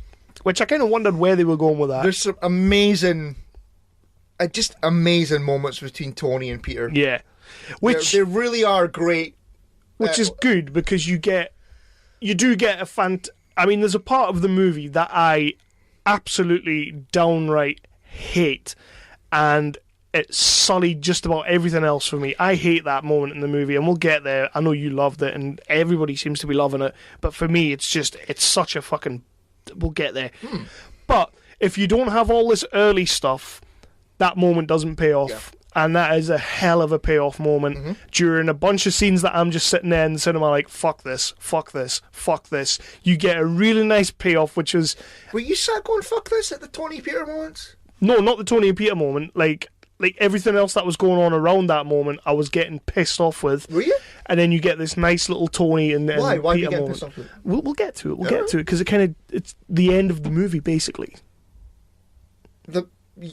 Right, you were getting pissed off with the bits with Tony, Peter, and Doctor Strange on the ship. We'll get there. I'll explain it later. Okay. So you have this nice little moment where Tony and Peter are working as a team, and they've also got Capey McCapeface helping them as well, because it turns out he's awesome. He is pretty awesome. He is pretty awesome. Yeah. If I had a sidekick, I'd want it to be a cape. Yeah. Yeah. Not me. You pretty much are my sidekick, so like if I had a better sidekick, it would be the cape. Brilliant. That's just rude. And they save they basically save Doctor Strange by blowing Ebony Maw out of the ship. Yeah, it's pretty cool with, like Peter's Spidey's got him by the... Yep. Did you think for 1 second, you know how he said, did you ever see that really old movie Aliens? Did you think he was going to say, get away from him, you bitch? I was really hoping to. Because in my head, that's like, that is the go-to line. That's where you go with that. They didn't do it, though. They blew a hole in the hull, and he got sucked out, much like in Aliens. And you have a hairy moment with Peter, but of course the Iron Spider's just fucking awesome. It is awesome. Those legs are great. Yeah. Like, I genuinely, like, I didn't... Spider-Man's not exactly my biggest character. I don't love him. I don't hate him, but I don't love him. I still kind of have a soft spot for Andrew Garfield and wish he was there. But like, yeah, I would have been okay with that. That suit is badass as fuck. Yeah, and I'm loving that suit. Yeah. And I'm hoping that when we get to Homecoming 2 or whatever they call it, I'm hoping that he's going to have the spider suit, the Iron Spider. See, what I'm wondering is, because a big part... You've read the Civil War graphic novel, haven't you? Yeah. A big part of that is about the relationship between Peter Parker and Tony Stark. And Peter Parker turns on Tony Stark. Nice. And, like, he ditches the Iron Spider. Oh, because he's the one that chooses sides, isn't he? Yeah. Yeah. Aye. Well, like, the biggest deal of the superhero or the heroes, like, taking their masks off is Spider-Man takes his mask off in the press conference and goes, I am Peter Parker. But later on, there's like a big battle, and one of the guys, I think it's I can't remember the name of him. The big fucker. Juggernaut. Juggernaut. I'm the Juggernaut, bitch. Oh no, never that. Colossus. Never that. Colossus, maybe? Deadpool. Not Deadpool. Yeah, he dies and he gets killed and all that, and it, like, everything happens, and Peter turns against Tony Stark, and there's a big thing with a big, like, battle between the Iron Spider and Iron Man, and because it's Tony Stark, he can take control of the Iron Spider suit. Right. So I'm wondering if they're going to maybe visit that. That would be pretty badass. Pretty cool. I don't think they will. I think the relationship's pretty solid. But then the thing is, they'd spent time in the comics building up to that because the relationship between the two of them was strong. Mm-hmm. So the force was strong between them. Exactly. Yeah. You never know. Can we have a break for a tinkle? Yeah. So yeah. So where do we go after that? Well, they blow him out. They blow him out. They blow him out of the airlock, and then you get a little bit of back and forth between Stephen Strange, Peter Parker, and Iron Man, where they're basically trying to figure out a game plan. Yeah, because Tony wants to go back home. Yeah. But Doctor Strange is not having it. He says, I want to take it to Thanos. Or I want to take the battle to Thanos. Is it not the other way around? Is it the other way around? I think it's the other way around. Right. Because Strange wants to protect it. And so that's what he's saying. He's kind of like, if it comes to you, the kid, and the gem, I'm taking the gem every time. And I'm sure it's like Iron Man's like, unless we take it to him, and we kind of have the upper hand because we have something he wants. Right. I thought it was I thought it was Doctor Strange who wanted to take it to. Mm-hmm. I might be completely wrong. I will let you know tomorrow night when I see it. As I remember, it's that way, but it might not be. So they basically have to go to Titan to take on the Mad Titan Thanos or Thanos. Yeah. And then we go to nowhere. Yes, we do. Is that when we go to nowhere? That's where the Guardians are going. Yeah. And where Thanos already is. Yeah, Thanos is... well, we don't know that... well, no, we do. We find out straight away. They go in, the whole place seems to be deserted, and they go down to where the Collector is. Nice little Benicio del Toro returning. Mm-hmm. Not for long, though. He's there, and they decide that they have to come up with a plan. Peter is the plan maker, and everybody else does whatever the fuck they want. Basically, yeah. They have a plan. But it's before this. It's before. No, we need to touch on this real quick, actually, because is it not before this that we get the flashback of Gamora as a child? I think it might be. Yeah, we get. I think it might be. Yeah. So we kind of need to talk about that because it speaks a lot to the rest of the movie. It's kind of like we get a little flashback, so it's like back in the day on Gamora's home planet, which looks amazing. It's a great little bit. Destruction, and there's an even darker bloody moment in there. You want to talk about dark moments? Wow, this is like Nazi fucking genocide. Definitely. I do really. I like this moment. I have a little issue with this moment. Something that I would like to have seen that they didn't really show us, but we'll get to that in a quick second. But it's kind of like we cut to Gamora's home planet. She's a child. She's been held by her mother. People are just destroying everyone on this planet. We see the fly lizardy. Things, nice return for that. That was really nice. That was real nice. And we see them at their most destructive. Yeah. Which is great. Just taking shit out. Yeah. And so they're pulling her and her mother out into the crowd. They kind of get separated. She's trying to get back to her mum, and then in comes Thanos, this massive, big beast of a man.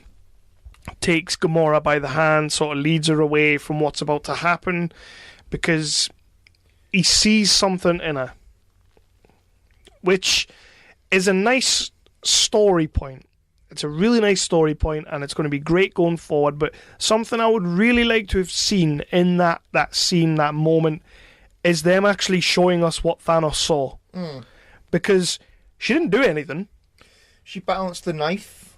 No, but but before that, right. Before she does that, she didn't do anything in that scene as a child to sort of show you what did Thanos see. He's like, you've got some fire in you. I like that. Yeah. And I'm like, you haven't seen that. She's just been pulled out of the mud hut or whatever, the house that it was with her mother.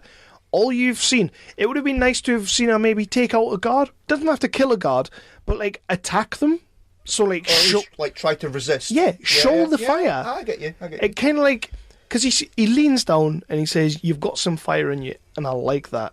I'm going to take you under my wing, and I'm kind of like, why?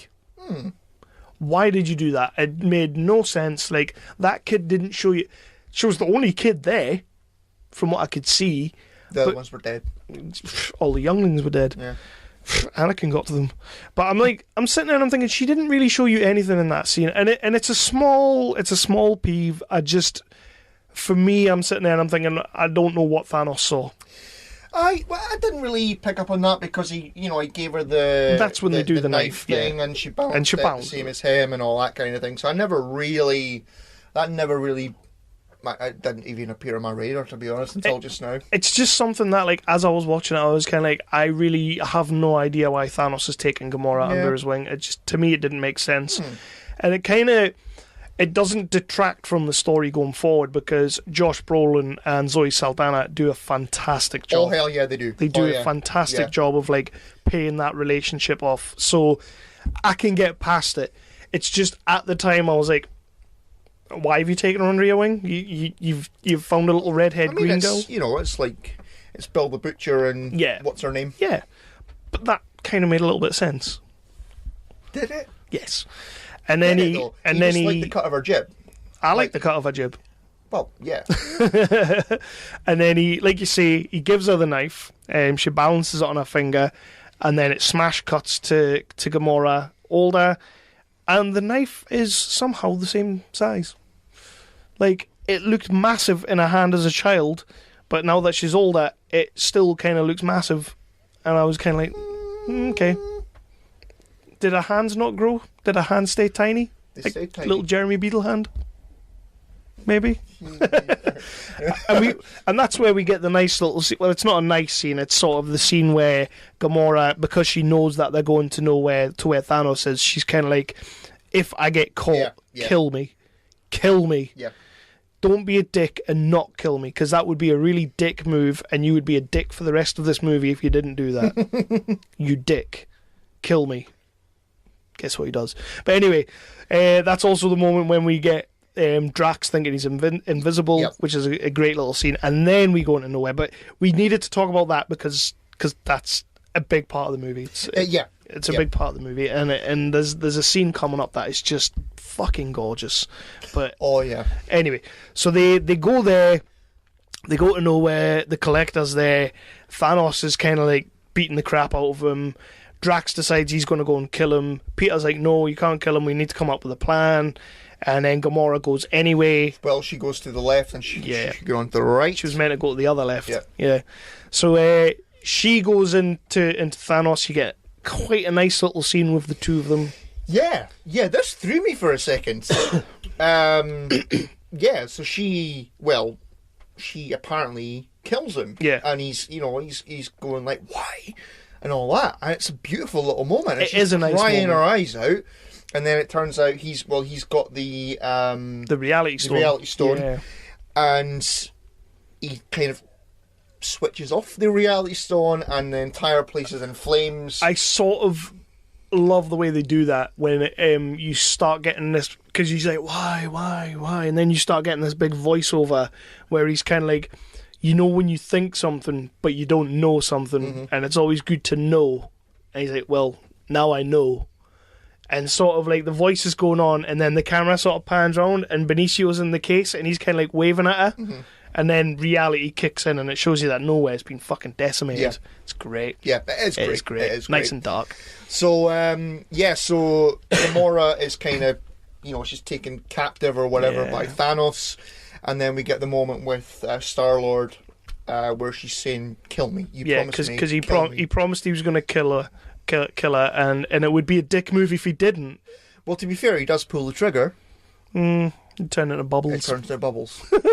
As I'm sure happens. And cheeky little question here. We get a nice little... well, it's not nice. We get like a cool little moment where Drax runs forward and he gets turned into rocks and falls on the floor.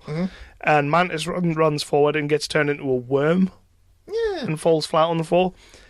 We love those characters. We love Drax. Mantis, I can take or leave. But do we not think that should have been that should have been them gone? I thought that Drax was dying there. Yeah. It just kind of... Yeah, I really thought that, Drax had been killed off. And it was it threw me. Like you say, the whole Thanos thing's froze you, but when he does that to them, I'm like, did he just kill fucking Drax and Mantis? In a nothing death. He just kills them. But for a second, I'm like, okay, I'll live with it. I mean, it's not necessarily what I wanted, but I'll live with it if that's what's happening. And then they kind of they go back on that. I would have been okay with it if they'd done that. They should have. Yeah, they should have pulled the trigger on that one. It would have been just holy fucking shit. Game of Thrones, no one is fucking safe in this movie. Yeah. Holy shit. That's kind of where I was. When he did it, I was like, okay. But instead, he's just cast his mojo. Yeah. Yeah. Which pissed me off a little bit. Star-Lord refuses to kill Gamora. Like you say, though, he does pull the trigger, so fair dues. It turns into bubbles, though, and then Thanos takes Gamora through the portal. Yeah. Because he's a travel-skipping bitch. He is a travel-skipping bitch. He can go wherever the fuck he wants. Anytime he wants. It doesn't even have to... it's not like Jumper, where he has to have seen it. He can just go there. Hayden Christensen. Yeah, we don't talk about Never seen that. So where do we go from there? Do we go back to Thor and Rabbit? Thor and Rabbit at the place with the hammer. Is that where we go? Is that where they go? No, we get a scene with them, but they're not quite there yet. Is it not the scene when he gives them the eye? Is that bit? Could be. Well, there's a scene anyway where we get a nice little Rocket and Thor and Groot scene. Groot's basically doing nothing, just playing with his Game Boy again.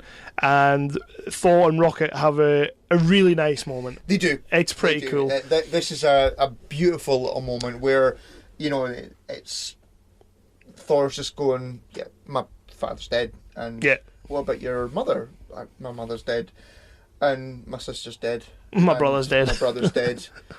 And there's some amazing. It's just a beautiful little moment with Chris Hemsworth. He can act like a bastard when he wants to. Yeah, he can. He does a lot of these movies. like the Marvel movies Yeah. and bloody Ghostbusters and that, where he doesn't get to do a lot of acting, but the man can act. He's just eye candy in Ghostbusters. This scene is amazing. The scene is amazing. I loved it. And no like disrespect to Bradley Cooper or anything, but yeah, I mean this moment was really, really good. It pulls a couple of strings like in this moment, and it sort of gives you a real sense of where Thor's at. And one thing that I came out of this movie thinking and feeling about Chris Hemsworth, like you say, when he wants to act, he can act. When he gets the chance to act, he can act. Like he's so into that character now. Like, I love Thor. Thor is still, like, it's in my top 5 of MCU movies. I fucking love that movie. I think he is phenomenal in that movie. He's great there. Thor the Dark World, he's a bit ropey, but then that movie's shit. So what you gonna do? Ropey, yeah. What you gonna do? Avengers, he was really kind of getting used to being the big, bulky guy. Ultron, they kind of forgot him for half the movie. Thor Ragnarok, they completely sort of changed the character. They did something new with him, but he is Thor now. He knows exactly who that character is. He knows how to play that role. He knows what he needs to do, and he hits the mark every single time he talks. Yeah, like Hemsworth is killing it as Thor. But it's not just it's the bit where he just goes like that. He wipes the tear away from his eye. He's so good. It's like it's up there with Cumberbatch in Into Darkness. Yeah, he's so good. It's great. It's great. That was one of possibly my biggest takeaway from this movie is how good Hemsworth is as Thor now. He's just so good, and I want to see more Thor movies. Oh, definitely. Like maybe Korg. Maybe dial down the Ragnarok style. just take it back a little bit, because Ragnarok, I'm not a big fan of it, but I love what he did in it. Like, he's great in it. I just think the movie's it's just crap. But yeah, so they have that little moment, and then where do we go there? We have do we get introduced then to Giant Dinklage? Giant Dinklage. We get some Giant Dinklage, Giant Dinklage? Did that throw you off? It did throw me off. Yeah, I remember you saying that in the car. Like, it just was like, what? It was cool. And Dinklage is Dinklage. You know, he's amazing. But it was just like, oh, that's weird. Oh, that's fucking weird. Massive big head, tiny body. Yeah. It was just weird. It was good. I loved it. Did you realise straight away that it was Dinklage? No, I thought it was Hagrid. Yeah. Well, I didn't think it was. I didn't think it was Hagrid, but I was like sitting there thinking, who the hell is that? And I don't, because we cut away from that scene, and then when they came back to it the second time to forge the Stormbreaker, I was kind of like, that's Peter Dinklage. Like, that's when I clicked. The second time we came back, I'm like, that is Peter Dinklage. Wow. It's a pretty cool thing to, to do. It's like, okay, Peter, we're going to make you fucking massive. Yeah. Yeah. And I think we from here we go to the throne room scene that I was talking about with Gamora and Thanos. He's laying out his plan to Gamora, and it's sort of just building up the relationship here. It's building up the tension between the two of them, because we're going to get a huge payoff soon. Yeah, they just nicely chugging away at that. And is this when we see Nebula? Yeah, he takes her into the other room because this is messed up. Yeah, it was again dark. It turns out that, and I must have completely missed this. Did this happen in Guardians 2? This happened after Guardians 2. After Guardians 2. So Nebula left. She left the ship at the end of Guardians 2. She kind of went, "Oh, you lot are mental." Yeah, no, but when did she tell Nebula that she knew where the Soul Stone was? Oh no, we didn't see that. We didn't see that. No. That was just they just put that in there. Yeah. Okay. Right. I don't think so anyway. Because I was kind of like sitting there and I'm like, I don't remember that conversation. Yeah. I don't think that's the thing. I didn't like if they'd already explained in one of the Guardians films that Gamora knew where one of the Infinity Stones was, we would have known that. But to be fair, they've kind of, although we've always known that there's Infinity Stones out there, they've never really outright talked about them. They've kind of just like, yeah, they're there. Yeah, they're there. Deal with it. Yeah, aye. So I mean, we probably wouldn't have seen that conversation, but it kind of threw me off a little bit when he played like the Princess Leia, "You're our only hope" kind of thing, and I'm sitting there and I'm kind of like, did I miss this conversation? No, like, I don't think was it in Guardians 2? Nah, I don't think it was. Like, cool. But yeah, That's a great scene. So Nebula is being torn apart, literally. It's so good. Torn apart. It's so good. Oh my god. Yeah. Again, though, like this movie, when it gets dark, gets dark. Yeah. Of course, when it gets light, it gets very light. But you know. Don't start talking about the. I'm not. But we get a really good scene, like when he's pulling her apart, and it's sort of like he's testing the loyalty between Gamora and Nebula, which we know from Guardians 2 that they're on pretty good terms. Yeah. Like they're working it out. Yep. You know, they're two sisters doing it for themselves. So it's like, you know, and he threatens to pull her apart if Gamora doesn't tell him where the Soul Stone is. And I honestly thought, in my heart of hearts, in my head, I honestly thought she was going to tell him where it was and he was going to rip her apart anyway. And it's kind of what I wanted to happen. It would have been very big baddie. Keep the dark times coming. Yeah. Like, just to show that, you know, yeah, she's my daughter or my adopted daughter, but fuck her. Just rip her apart. Like, I kind of wanted it to happen. I'm okay that it didn't, though, because I like Nebula. It's Karen Gillan. I like her. She is a good character. Yeah. She was on my list of, like, definites gonna die. She was, like, 100%. It's like, Nebula's gonna die. Wow. Yeah. So, yeah, Thanos and Gamora go off to that place. Yeah, it was a Vormir or... Some Lord of the Rings. Something Raj. Yeah, something Raj. Yeah. But who do we meet when we get there? Well... Yeah. This was awesome. This was awesome. Yeah, apparently... How did they keep this a secret? I don't know. I don't know. But apparently, according to Paul Byrne, who we were both sitting on either side of him, and apparently we went in unison, shit! Yeah, we did. Yeah.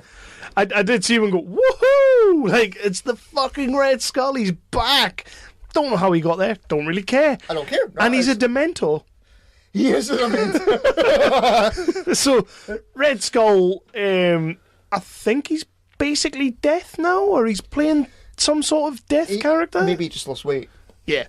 And he's protecting... I did think Dementor. And did you think it was Hugo Weaving? For a second, yeah, so did I did. Yeah. I honestly thought he was. It wasn't until they kind of get to the end of the pit and he starts saying, the Soul Stone's down there. If you want it, you can have it. However, it's a soul for a soul. Yeah, shit. It was only when he delivered that monologue that I was kind of like, that's not Hugo Weaving. I know that's not Hugo Weaving. Didn't realise who it was, though, until the credits, and I'm so fucking glad. I did not know that until we were in the car. Yeah. And, yeah, holy shit. 6'5", boy, though. Definitely. I mean, former guest on the show, Mr. Ross Walking Dead Marquand. Yeah. Mr. Impressionist. I mean, we know he's good at impressions. We got him to do a couple. We've watched some of the videos that he's done. But he pulls off a pretty decent Hugo Weaving. He does. And I saw... I want to see more. I want to see more of him. Well, I saw a post on his Twitter the day after. I was on Twitter and he'd posted up a picture of himself with a Marvel t-shirt, basically saying part of the Marvel Collective now. I don't know if that just means that he was in this film or if that means he's going to be in it going forward. Cap 4, maybe? It'd be pretty nice to think that if they bring the Red Skull back, they'd bring him back properly. Yeah.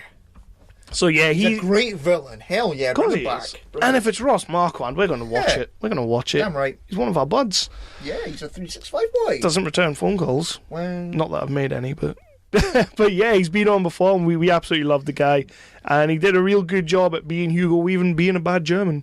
So that's all good. But they're at the pit. It's like this huge pit, massive big chasm down the bottom, and Thanos is told that he has to basically commit the ultimate sacrifice, bearing in mind he's there with Gamora at the time, and Gamora starts monologuing. She does. Yeah. Because he's told he can only get the stone if he sacrifices someone that he loves. Yeah. And she says, well, you don't love anyone.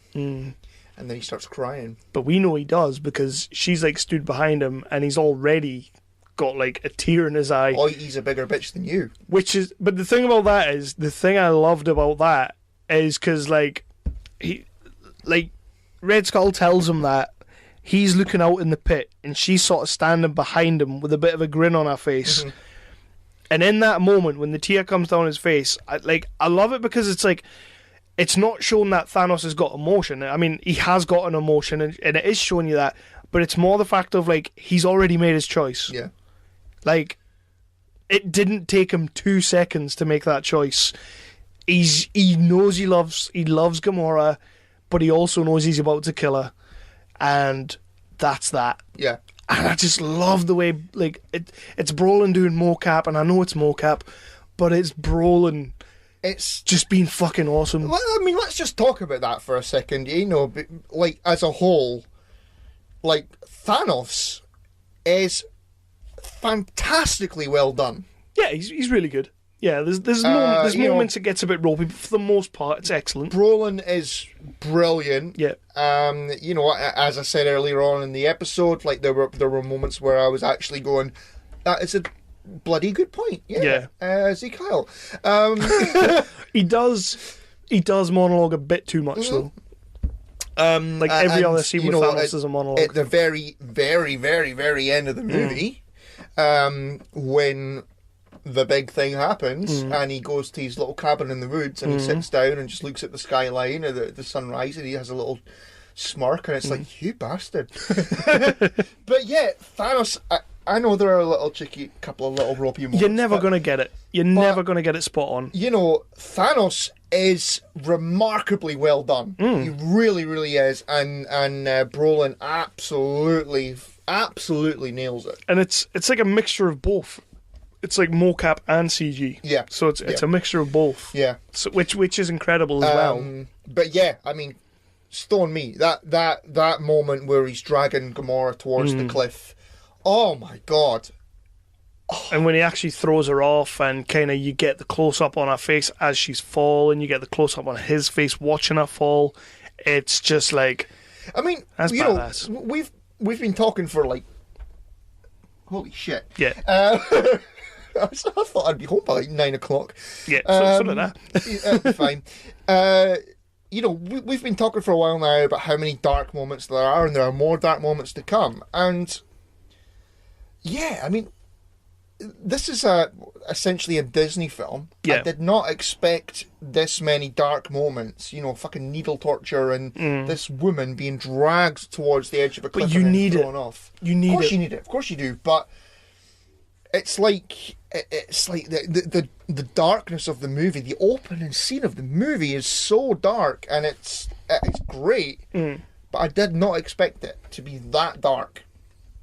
And can we assume that Gamora's a permanent death? I mean, from what I know, I might be wrong, but I'm almost certain she's confirmed to be in Guardians 3. Right. So, well, depends how timey-wimey they get. I mean, again, I might be completely wrong, but see, that's the thing. We don't.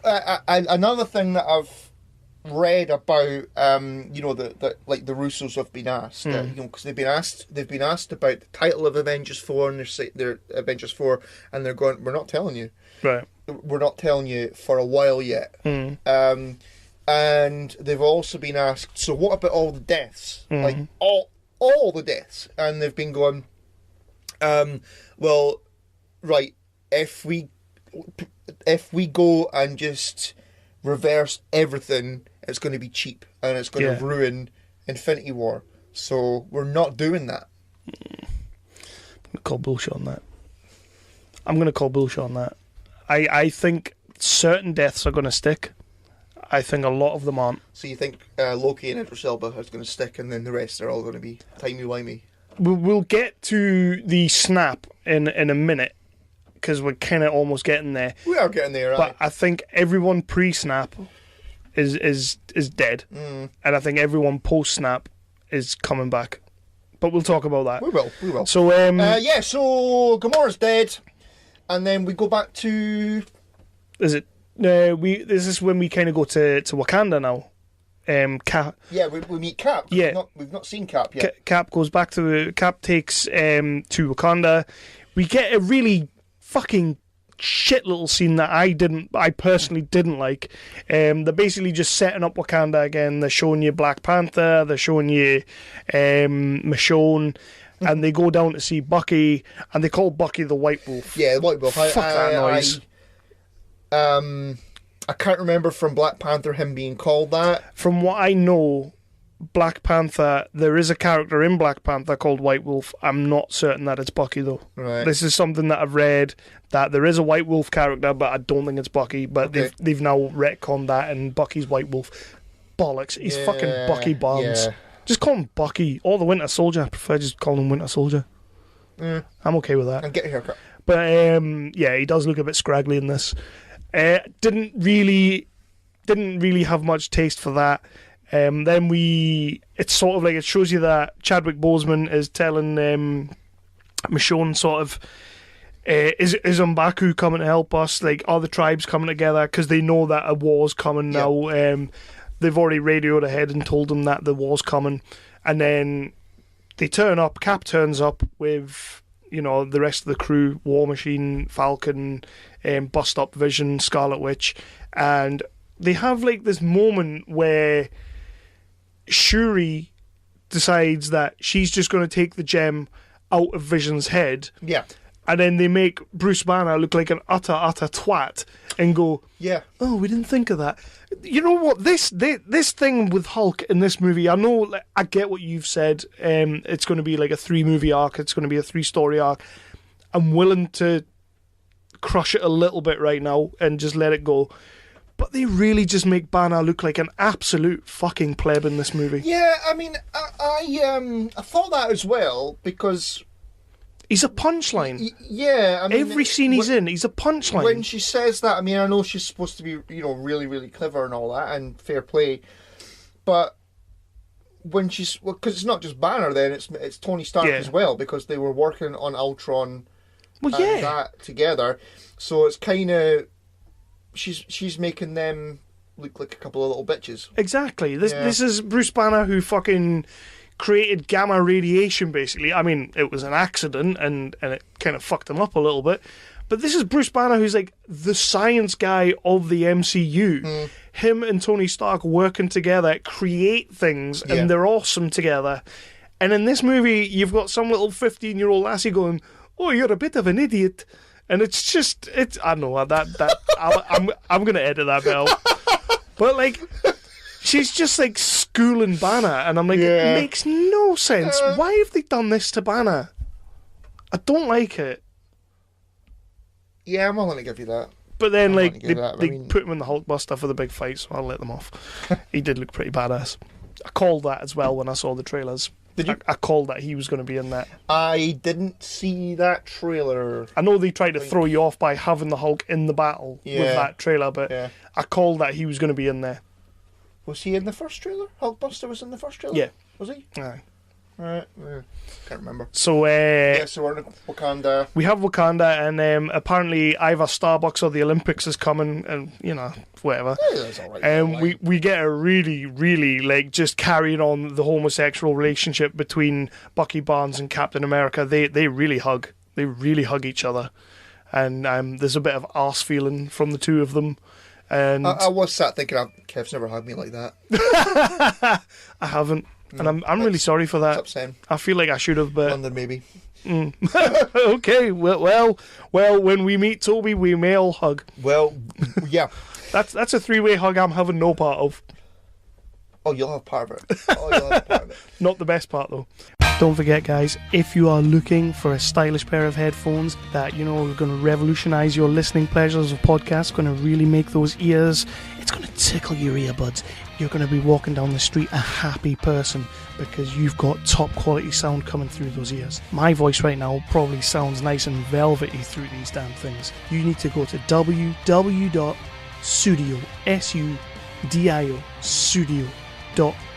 Get yourself there. Use the promo code 365flicks, all caps locks, get yourself 15% off. You're going to discover a whole new way of listening to podcasts. Hell, listening to music, in fact. It's all gravy from here. It's like you're sat in the booth with us. And who doesn't want that? Yeah, again, www.sudio, SUDIO.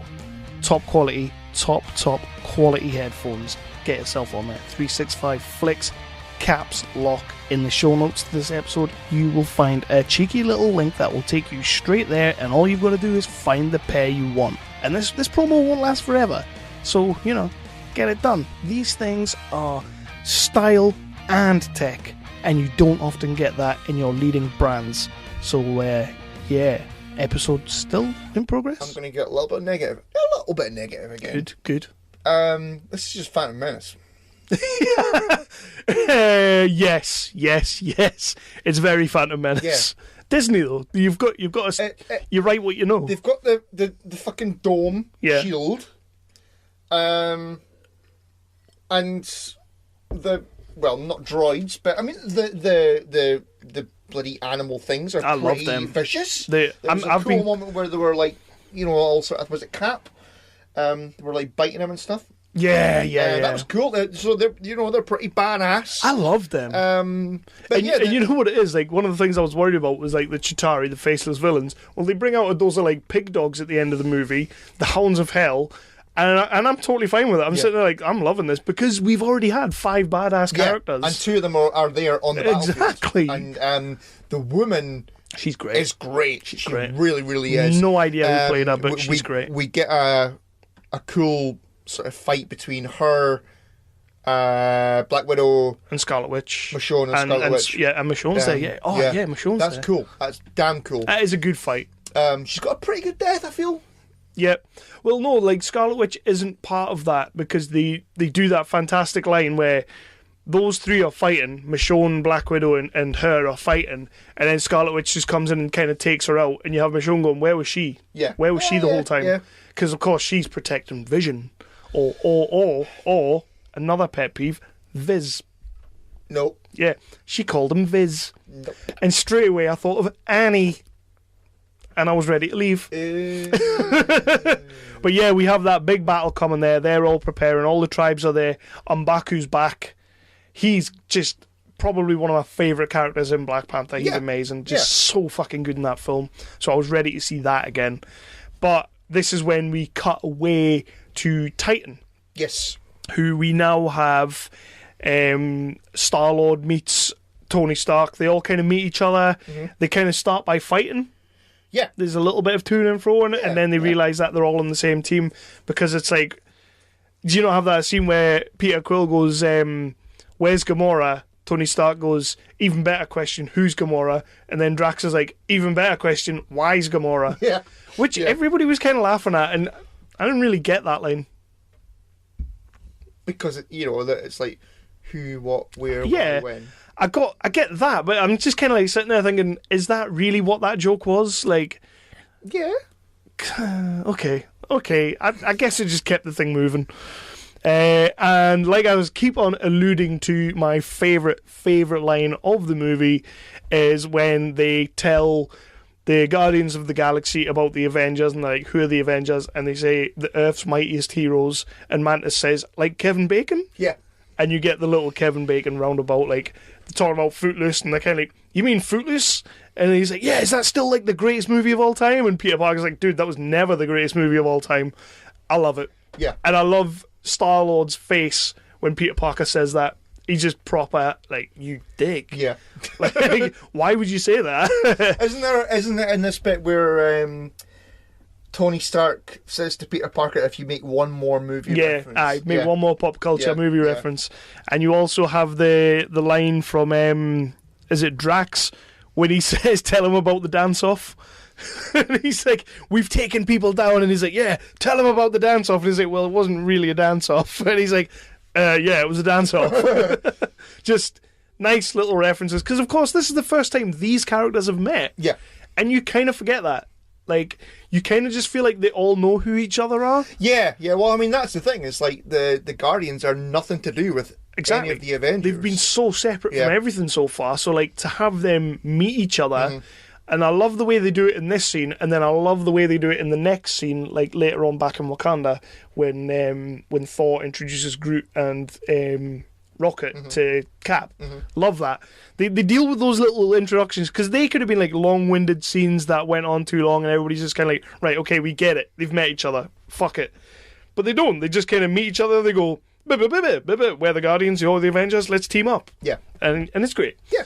So you have like this whole like thing on Titan where Thanos now comes in after having killed Gamora, so he's kind of on tilt. And yeah, they're all going to take down Thanos. Yeah. And it's a pretty good fight. It is. There's a lot of good action here. You know, you've got a lot of the Doctor Strange like portal things going on. There's an awesome moment with Star-Lord where he puts the bomb on him, explosive on his back, and he flips him off before disappearing. That's cool. Yeah, it is cool. You've got Spidey like going through portals and kicking him, and when he keeps going, he's like magic with a kick, magic. Like great little lines. Tom Holland's that's fucking Spider-Man. Tom Holland's owning it. That's just a Spider-Man moment. He's great. He's fantastic. Yeah, and I love this. Absolutely love this. I mentioned it earlier on, the bit where they've finally got Thanos kind of pinned down, and Mantis is on his head and like keeping him sort of like scared, really, sort of thing. Aye. And in this bit, Thanos looks fucking great. And Spider-Man and Iron Man are trying to get the glove off him. Yeah, and they kind of almost do. Well, Spider-Man like does actually get it off him, and then he gets it back because Quill is there and not acting like a dick. I love Chris Pratt. I love the character of Star-Lord. And I get the motivation behind it because he's really in love with Gamora, and he's just found out that that Thanos has killed Gamora. Like he basically, is it Mantis tells him? Yeah, because she gets it from Thanos. She's like reading his mind, kind of thing. And I get what Quill does because he basically, they've got him sedated. They're trying to take the gauntlet off him, and Quill just fucking loses his nut. As you would. Yeah. You know, it's a fair reaction, and you've got Tony like, don't fucking give in to it. Like, just don't give in to it. We've nearly got the gauntlet off. It's just like, it's the second time in the movie that Peter Quill doesn't do something that he's being told to do. Gamora tells him to kill her. He doesn't kill her. It all goes to shit. Fucking Tony tells him not to attack Thanos. He attacks Thanos. It all goes to shit. He's a bit of a dick in this movie. He's an emotional guy. He's a huge. It was a ticking time bomb of emotions.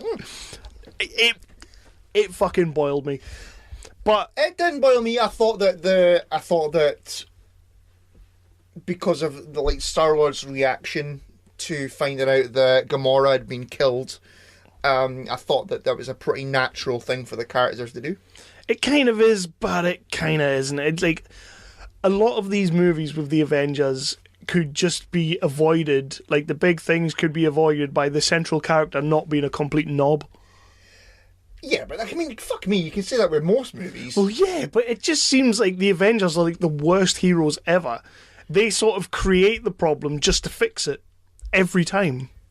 But that's bloody storytelling. Well, no, that's fucking storytelling. They don't have to be the reason that Earth's about to destroy itself just so they can fucking save the day.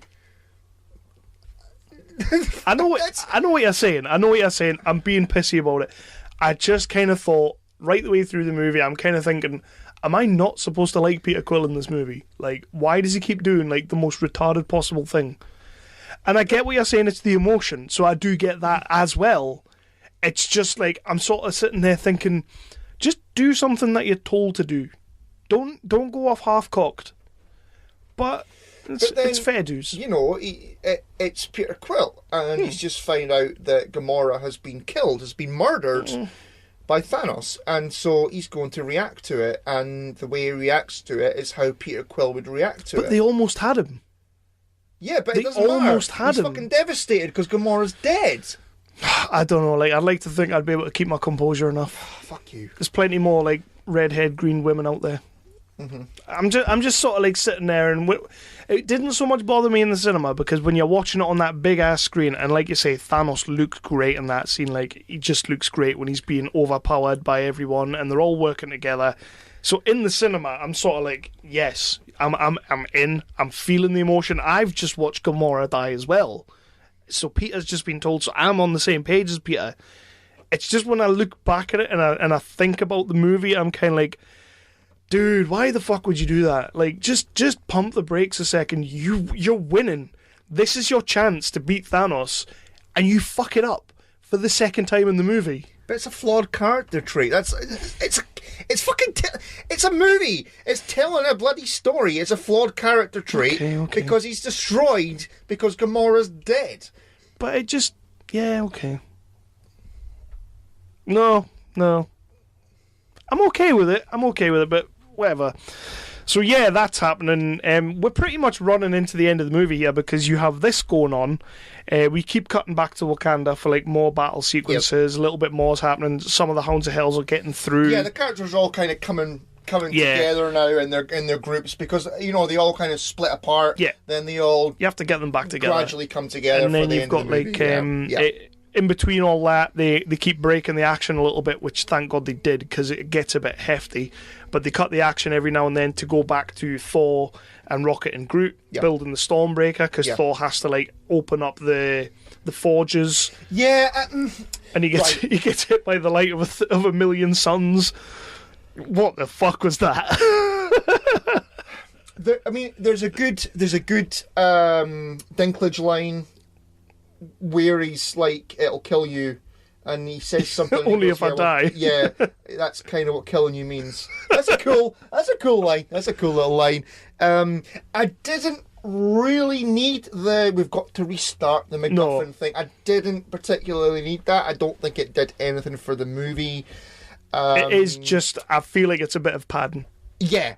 Yeah. I mean, they could have just had, okay, then we'll make the bloody axe for you. Yeah. For me, as I was just saying there, like, there's that much action going on. You've got all the things happening on Titan. You've got all the things happening in Wakanda. There's that much going on that it's like, this is the chance just to let people breathe a little bit. Yeah. Because we're about to get to some pretty fucking badass moments. Yeah. Oh, yeah. So it's like, let's just breathe. And I think that's what those scenes are there for. Yeah, fair play. I mean, I'm with you, though. I could have done without it. I liked the stuff there, because, Thor's, he wants his bloody axe. Mm-hmm. That's fine. Absolutely no problem there whatsoever. But it's like, okay, so we're there. We're going to build the axe. We've met Giant Peter Dinklage. That's fine. He's going to build it for you. But we've got to go and do this. And it's like a fucking NPC. Okay, so I'll do this for you if you do this for me. Yeah. And it felt tacked on. It didn't feel I'm with you. It was part of the movie. It was like, oh, just make the thing. Just make it. And I didn't like the whole thing with being hit by the light of 1,000 million suns. Like, it just didn't, it did nothing for me again. It was like, why the fuck? What, are we just trying to show how strong Thor is? Because we kind of already know how strong Thor is. Yeah.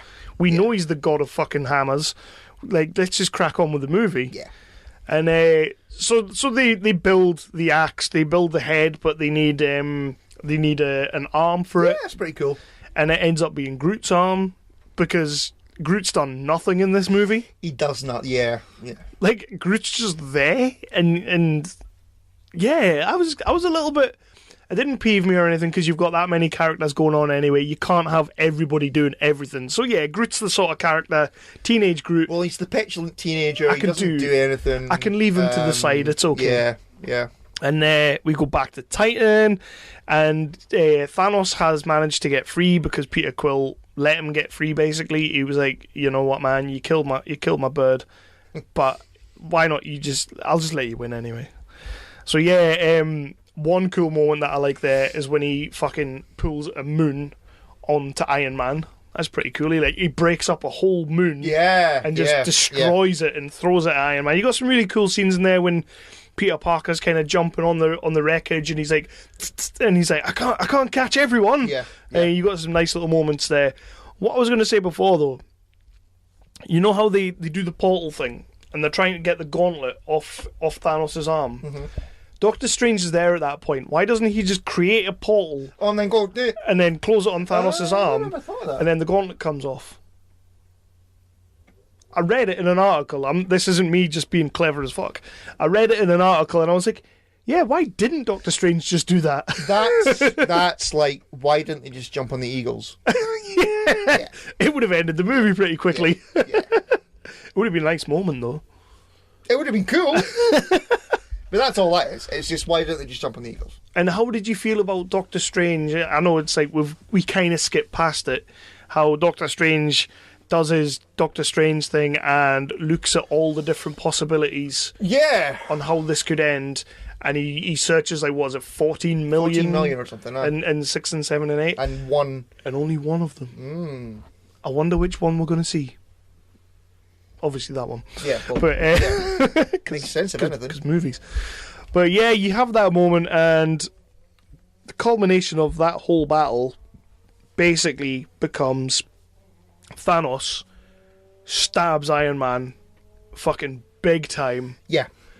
And and that's what I meant earlier on, is that's how you kill Iron Man. Yes. That would have been 100%. That would have been an amazing death for Tony Stark. He's on. I mean, he's kind of holding his own, and he's doing well against him. But at the end of the day, it's Thanos. It's the big bad, and that's how you kill Iron Man. That would have been so good. Oh yeah. I mean, it would have been like, fuck. I'll be completely honest with you. If they had have pulled the trigger on that death right there, I probably would think a million times more about this movie than I actually do. That would have been a stone cold death that I would never have seen coming. You wouldn't have seen that coming. No, not a chance. No. Yeah, I did think in the cinema, oh shit, that's how you kill Iron Man. As soon as they started doing the, like bloody Troy, when it's Brad Pitt versus Eric Bana, and like the choreography is really, really strong. Oh, they were great. They and were really going for it was the same kind of thing. It was like, the choreography was, well, it's bloody CGI, I know that, but like it was like the fight was sort of flowing and they were like ducking and weaving and all that shit. And it's like, that's where Tony Stark dies. Kills. He's killed there. And you mentioned it in the car on the way home, how like he gets the Thanos rips the Iron Man mask off him and another one comes out. So it's kind of like the suit itself is constantly fixing itself. But the battle is so intense and so like fucking just hardcore that there's points where the mask isn't fixing itself. The leg isn't fixing itself. Yeah. The arm isn't. You can see Tony Stark underneath the outfit because he's taken a fucking hammering. And it's like, yeah, 100% that's how you kill Tony Stark. That's right, yeah. And but that's the battle at the end of Black Panther. Yeah. Is, they're fighting each other in the train thing, and they can't touch each other because they've got vibranium. Until the whatever. The worst part of the film, but okay. It's not the worst part of the film. Shut up. But yeah, it's like you've got to find a way around it that, and it, like you say, he's taken that much of a beating that the thing can't keep up with it, and yeah, that's how you kill Tony Stark, and that would have been amazing. And of course, there's two things in that one scene that fully boiled me. Even in the cinema, fully boiled me. Like you say, pull the trigger, kill Tony Stark, and I would have been like, fuck. Like, where do we go from here? Like, what do we do now? Tony Stark's just been killed in a brutal fucking manner, but we don't get that. We get Doctor Strange completely reversing his entire character throughout the movie and saving Tony Stark by giving Thanos the Reality Stone, which really, really annoyed me. I know he had to get the stone because... But that's the 1 in 40 million. I know. Is he gets the Reality Stone. Yeah, I do get that thinking about it, but... That's the reality where they eventually win in Avengers 4, is he gets the Reality Stone. But this is the same guy. Tony Stark is saved. This is the same guy who, not but 1 hour ago, was like, if it's between you guys and the stone, I'm taking the stone every time. Yeah, but he's looked ahead in the future and through different versions of what's going to happen, and this is the only version where they come out on top in the end.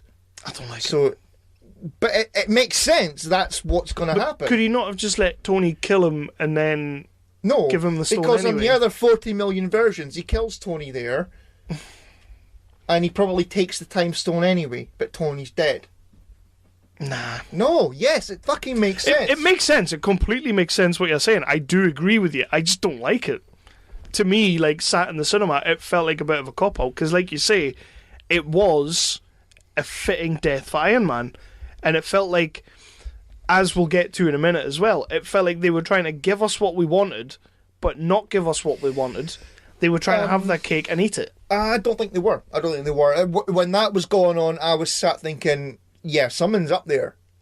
Like, but you know, he was... But we don't know that, because we've not seen Avengers 4 yet. Let him die. I do agree, and I've said on numerous forums when I've been talking about this movie, because I don't rate this movie as highly as you do, as highly as most people do.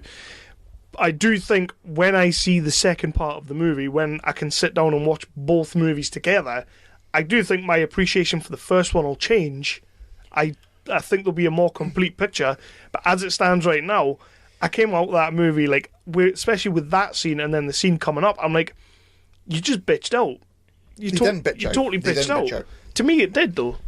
Like, no, they didn't. They promised us from the word go. They've promised us death, death, death. We're going to lose a lot of main characters. And personally, I don't feel like we did lose a lot of main characters. We did. We lost 2 or 3 main characters, and then everybody else is conjecture because they're all going to come back anyway. You know. Right, how can you not see that, though? How can you not see that that's what they did? Because that's not what they did. Because you don't want to believe it. That's not what they did. Let's continue. So anyway, we'll get there. It goes back to Wakanda. Like I say, it's flip-flopping between... That's pretty much it for Tony Stark and all of those guys until we meet them at the end of the movie. Thanos basically wins, gets the Reality Stone, and then fucks off. Jumps in his time portal. Yep. We go back to Wakanda, and the Hounds of Hell things have kind of found a way through the dome. They realise that if they just Trade keep Federation shield thing. The Gungan shield. They realise if they just keep fucking running at it, they'll get Did you not pick up on that when we were in the cinema? I did, yeah. It did look strangely, remarkably like that. I was just kind of like... You didn't have Jar Jar Binks going, we're going to die! No, I didn't have that. God, no, I didn't have that. One quick little moment that I want to pick up on in that section is when they decide that the only way, because the things start going around, and it's like, dude, if they keep going around, they're going to get behind us and they'll get to Vision, because that's still what they're trying to do, is protect Vision. And it's like, well, if we open part of it and let them come in, they'll not keep going around, they'll just come and try and get through the middle, which is a good plan, I guess. It's it's also kind of 300 it's a little bit of a bottleneck, so you can sort of do something. Well, you know, there are some cool moments with like Iron Patriot, which no one has ever said ever really, where he's fucking blowing them to fuck, and he gets some good ass moments in that scene. Cool. That's pretty cool. Like, for someone you barely see in this movie, he gets some pretty cool moments in that last battle. Yeah.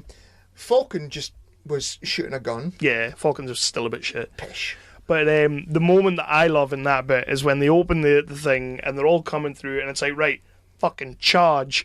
So they all start charging, but obviously, you know, you've got the 2 at the front. And I said it in the car as well, and I've said it to numerous people. I love that moment when Black Panther is just flying ahead, because it's Black Panther. Yep. We know he's fast. And who's keeping up with him? Fucking Steve the fuck Rogers. Of course he is. Is pacing with him. Of course he is. He's pacing with Black Panther. And it looks so cool, like, when everybody's behind them and they're only like a couple of meters behind them, and then all of a sudden they are just like Usain Bolton the fuck out of there. And it's just like how far ahead they were, how fast they were running. And it's a cool ass looking moment. Yeah. Just to see them. And then obviously Black Panther does like he goes kind of on all fours and then leaps forward kind of thing, and then Steve Rogers just kind of jumps forward, and I'm like, yeah, man, yeah, that's how you battle. Yeah. Rogers' Cap's shields are shit though. Yeah, I didn't like that. I wanted to see the shield, the Captain They're America basically shield. like a pair of gauntlets, really, aren't they? I didn't really care for those. Yeah, What are you going to do? They made a big thing of that in the trailer. Look, get that man a shield. And I'm like sitting there watching it going, they are shit. I don't want them. Yeah. So basically, it all starts going to fuck around about here. Some of our heroes are getting the better of them. Some of our heroes are not getting the better of them. Well, they're kind of winning. They're doing the thing. We spoke about the fight with Black Girl. Yeah, the girls. Yeah. That was pretty cool. It was pretty cool. Mm-hmm. And then, Thanos shows up. Thanos does show up. Well, before that though, a little bit before that, we have Vision decides he's going to get in on the battle, so he kind of like flies down and does fuck all. He's still You've got Ruffalo and the Hulkbuster trying to convince the Hulk to come out, and he's like, no, and I'm just sitting there like just praying. In the cinema, I was literally sitting there praying. I don't pray. I'm not a God-fearing man, but it's like if he hulks out inside the Hulkbuster and just busts out of the Hulkbuster, that would have been an amazing little moment. It would have been a nice visual. It would have been good. That would have been It would have been cool. But, like... You're really into this 3-movie arc, aren't you? They're going somewhere with it, Kev. They're going somewhere with it. And who's to say, at the end of this movie, he's still on the Hulkbuster fucking armour. Mm. So who's to say he's not going to burst out the bloody buggery thing in the opening scene of fucking Avengers 4? Can we quickly talk about how weird Mark Ruffalo's head looks floating on top of the Hulkbuster? Yes, we can. Because it did. It looked awful. It did. At the very end, yeah. It looked awful. It did. I picked up on that. Like, I was just sitting there going, oh, no. Yeah. Almost looked as bad as, like Civil War, when Tony lands in the airport and you can clearly tell that like his head's just floating on top of a CGI body. It doesn't look great. Go back and watch it and pay particular attention. Don't ruin Civil War for me. If you go back and pay attention to that scene, it's like, oh no. I refuse to. Yeah. But you've basically got battle after battle after battle, and then before Thanos turns up, Thor turns up. Yes. He comes down on his on the Rainbow Zapper. Bifrost, and he turns up with Rocket and Groot.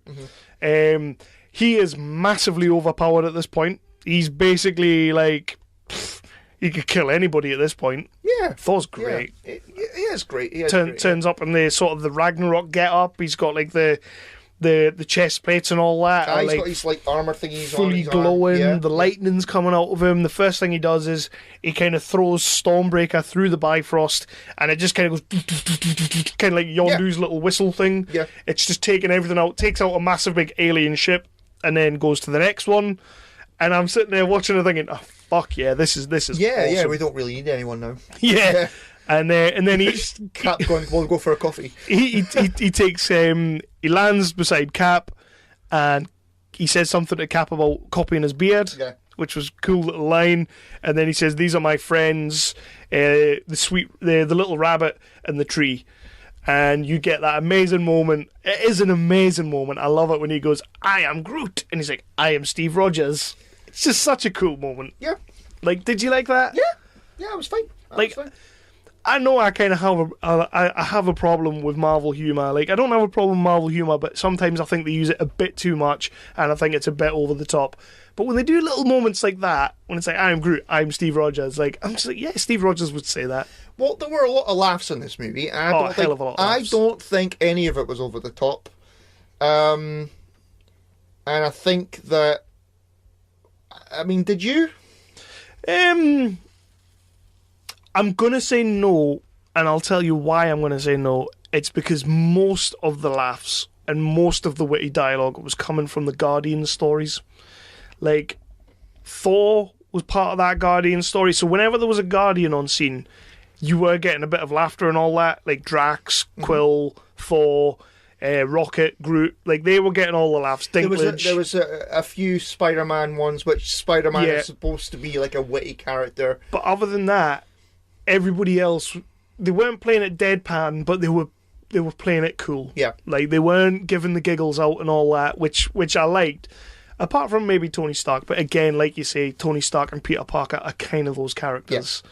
So I don't think it was over top, but mostly because it was coming from the Guardians. Yeah, fair enough. They got the big laughs of the movie.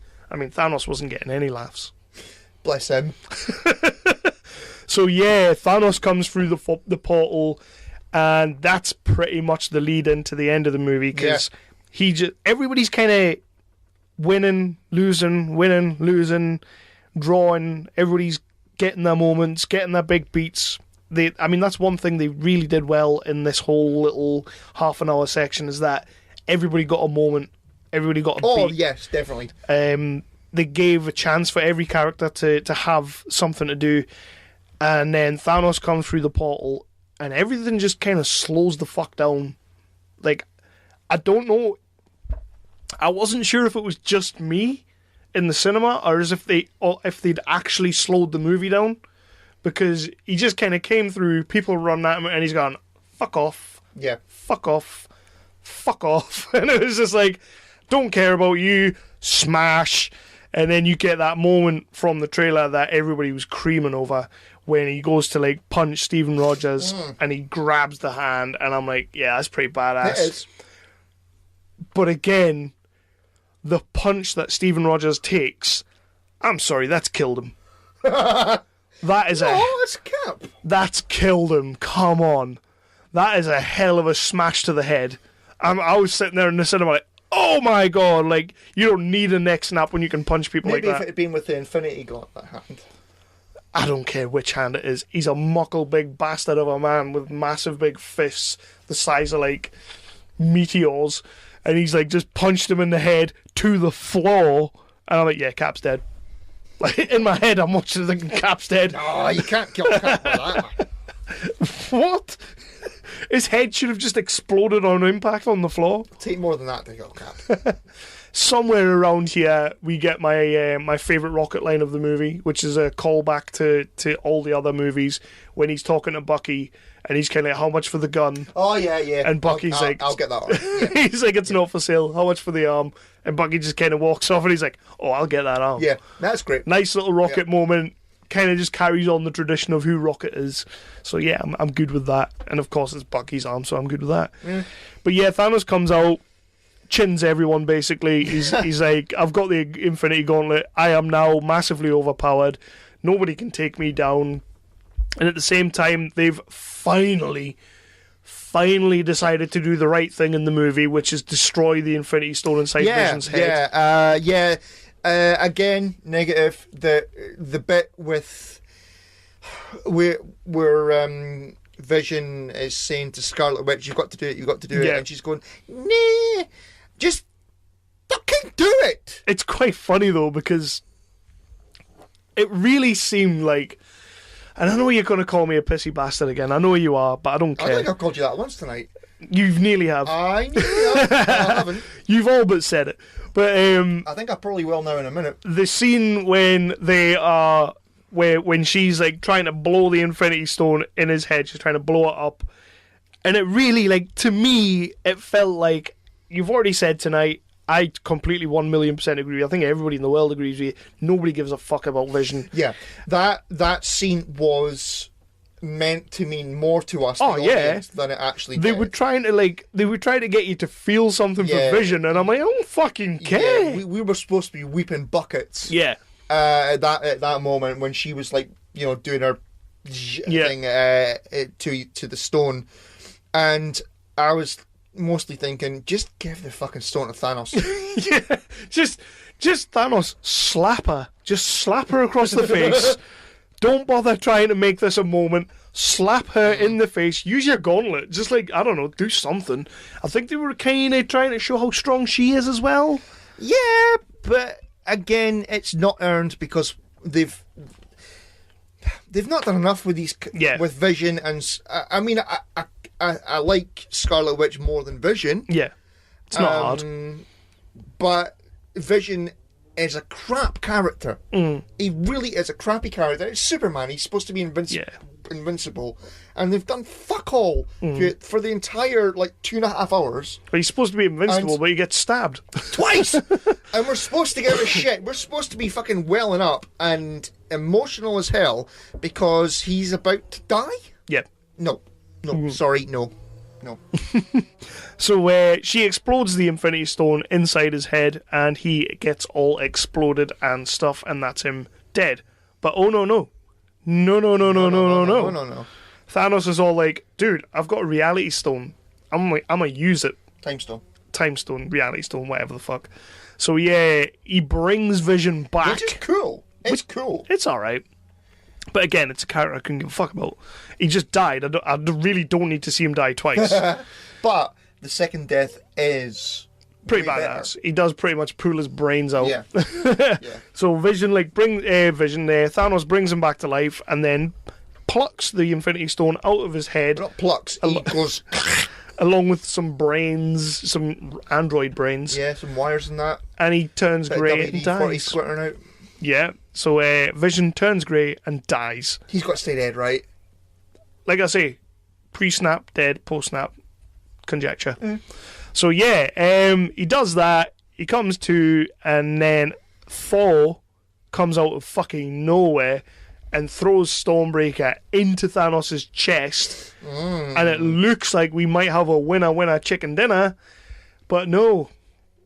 Thanos is like, shoot it aimed for the head, dude. Yeah, that's pretty badass. He's like, Western movies 101, aim for the head. Vampire movies 101, cut the head off. Marvel movies 101, shoot it aimed for the head, buddy. But he didn't. He aimed for the chest, and Thor's kind of looking at him like, oh fuck, what did I do? Is it not like, what have you done? Yeah, it is pretty badass. Yeah. And then Thanos kind of just disappears. So like the gauntlet is spent, isn't it? The gauntlet's fucked. He's done the Infinity Snap. Yeah. And the gauntlet is fucked. All the stones aren't lit up or illuminated anymore. They're not as illuminated as before, no. And the gauntlet does look pretty fucked. It's basically black now. Yeah, and well, like you say, he buggers off. He buggers off, and we get the snap. Yeah, and then a lot of things happen that we're supposed to care about, but I just can't. Why? I just can't. So basically, Thanos wins, which I don't think was ever going to be a surprise. Like, we all knew this was a two-part movie. I know that they announced Infinity Wars Part 1, Infinity Wars Part 2, and then they kind of turned around and decided, you know what, we've got a really fucking cool ending for this first movie, so let's just try and play them and try and let them think that it's just two different movies now. No, we knew it was a two-parter. We knew Thanos was going to win at the end of this movie. I don't think we knew the extent he was going to win to, because it is a pretty fucking badass extent. But we knew he was going to win, so that wasn't a surprise. But kind of what happens is a bit of a surprise, but it's also a bit of a fucking cop-out. How can you say it's a cop-out? How can you possibly say that ending is a cop-out? Because, right. I know I'm never going to convince you, but just, this is my thought process on the whole thing. Go on. It's kind of like, when she is trying to blow the Infinity Stone up, as you say, it's meant to be a huge, huge moment for us. We're meant to be bawling our eyes out. We're meant to be crying because Vision's dying. Nobody could give a shit about Vision dying. But then what they do next is they give us deaths, in quote marks. They give us a lot of deaths that we kind of aren't expecting to happen. But I can't get behind it because I know what's coming next. Like, I know we're getting a Black Panther 2 with Black Panther in it, because, dudes, Black Panther dies. I think in this one scene alone, we lose about 14 main characters. I can't remember all of them. Let's see what we've got. Groot dies. Well, fuck it. All the Guardians bar Rocket dies. Yep. Drax, Mantis, poor Tony Stark's left on Titan by himself. Yeah, he is. Like, no, Nebula's still there, isn't she? Right, Nebula's there. Yeah. So, who else dies? Peter Parker dies. Falcon dies. Peter Parker dies. And if that's the one I can get behind, because, and I read something today that I had no idea about, and I'm super fucking impressed, by the way, and I'm guessing you might have seen it. He improvised that. I've not seen that. Tom Holland improvised, when he's like, not yet, I don't want to go. Yeah. He's like, I don't want to leave. Which, when I read that, I was like, holy fucking shit. What's he, like, 19? 20? Like this young kid who's kind of breaking in, who we know is a fantastic actor anyway, We know how good Tom Holland is, and he's just like, not yet. He's that got me. The Tom Holland is a phenomenal little actor. I'll get behind the payoff on that one. Yeah, that got me. I'll get behind the emotion on that one because it's Tom Holland. He's great. And it is Peter Parker, and it's Tony Stark, and it's a nice little moment. It really is a beautiful moment when that happens. So I'll get behind that death. But the rest of them, I'm kind of like, okay, all the Guardians are dead. Well, Guardians 3 is coming out next year, right? Black Panther dies. Black Panther, they're talking to Ryan Coogler, coming back to direct. Chadwick Boseman's already said he's going to direct. Bucky dies. Bucky turns into ash. He's in a 9-picture deal, and he's only done 6. All right? You know what I mean? So I'm just kind of sitting there watching all these people turn to dust, and I'm like, bullshit, bullshit, bullshit, bullshit. They're going to pull some wickety-wickety-whack shit in the next movie to bring everyone back, which we kind of know they're going to do that anyway. Me and Jason have joked about it for weeks. Somebody's going to pull some timey-wimey bollocks, and they're going to bring them back. That's what they have to do. But I've seen articles, people have been crying their eyes out at this. They've been crying their eyes out because these guys are all dying on screen. And it's like, why? You know there's another movie coming out next year and they're going to bring them all back. I might just be a cynical fuck, but I don't get emotional payoff on that. I'm glad you do. I'm glad the rest of the world seems to be. But for me, there's no emotion there. Like, for me personally, I felt so disconnected to all those deaths. I just couldn't get behind it. There you go. I know you love it. I know you love it. It looked nice. I think that's really fucking sad. It's a bit depressing. But how? Because, you know, not like having to go at you, but I think maybe that's just a bit depressing that because like we know that they've signed up for 9-picture deals and all that kind of thing, we can't just go, holy shit, the end of Infinity War is half of the Avengers are dead. It is that. And you know you can't, and you know you can't enjoy Avengers Infinity War, the ending, for how fucking like dark and holy shit this just happened. Half of the Avengers are dead. Yeah. This is the end of our movie. This is the end of Avengers Infinity War. This is the end of the fucking movie. This is Empire Strikes Back. This is... See, people need to get off that shit as well. Why do they need to get off that shit? They need to, this movie is not Empire Strikes Back. It fucking is. It has similarities. It ends kind of the same. It's not Empire Strikes Back. What? So because there's no snow speeders? No, like Empire Strikes Back is a beautiful classic of a movie. It's a great movie. We both adore Empire Strikes Back. I can't think that you can put as good as this movie is, because I'm not saying this is a bad movie, by the way. I've never once said that this is actually a bad movie. I've said that me personally, I find it to be quite an average movie, but I could never put this in the same league as Empire. Well, right, you said on the Facebooks that the movie was forgettable, but you've gone through the entire movie plot by plot, yeah, and you've pretty much recited the entire plot of the movie. Aye. So how can you possibly fucking say it's forgettable? No, by that I mean in a few years' time, I'm not going to be thinking about this movie as much as I think about other movies that I love. That's what I mean. I don't mean like, oh, I've come out of the cinema and I've forgotten everything. I don't mean that. I mean like in a couple of years' time, when I think back on this movie, and as I said before, about half an hour ago, when I get the second part, I may completely change my mind, because it's right, I've got a complete thing now. I may get the emotional payoff in the middle when they all die. Yeah, but because as much as I'm saying everybody will come back, I'm hoping that that's not the case. Well, but then you've got to let them do their thing. You've got to let them do the thing. Yeah, but no, shut the fuck up for a minute. You said that this is not Empire Strikes Back. This is not Empire Strikes Back.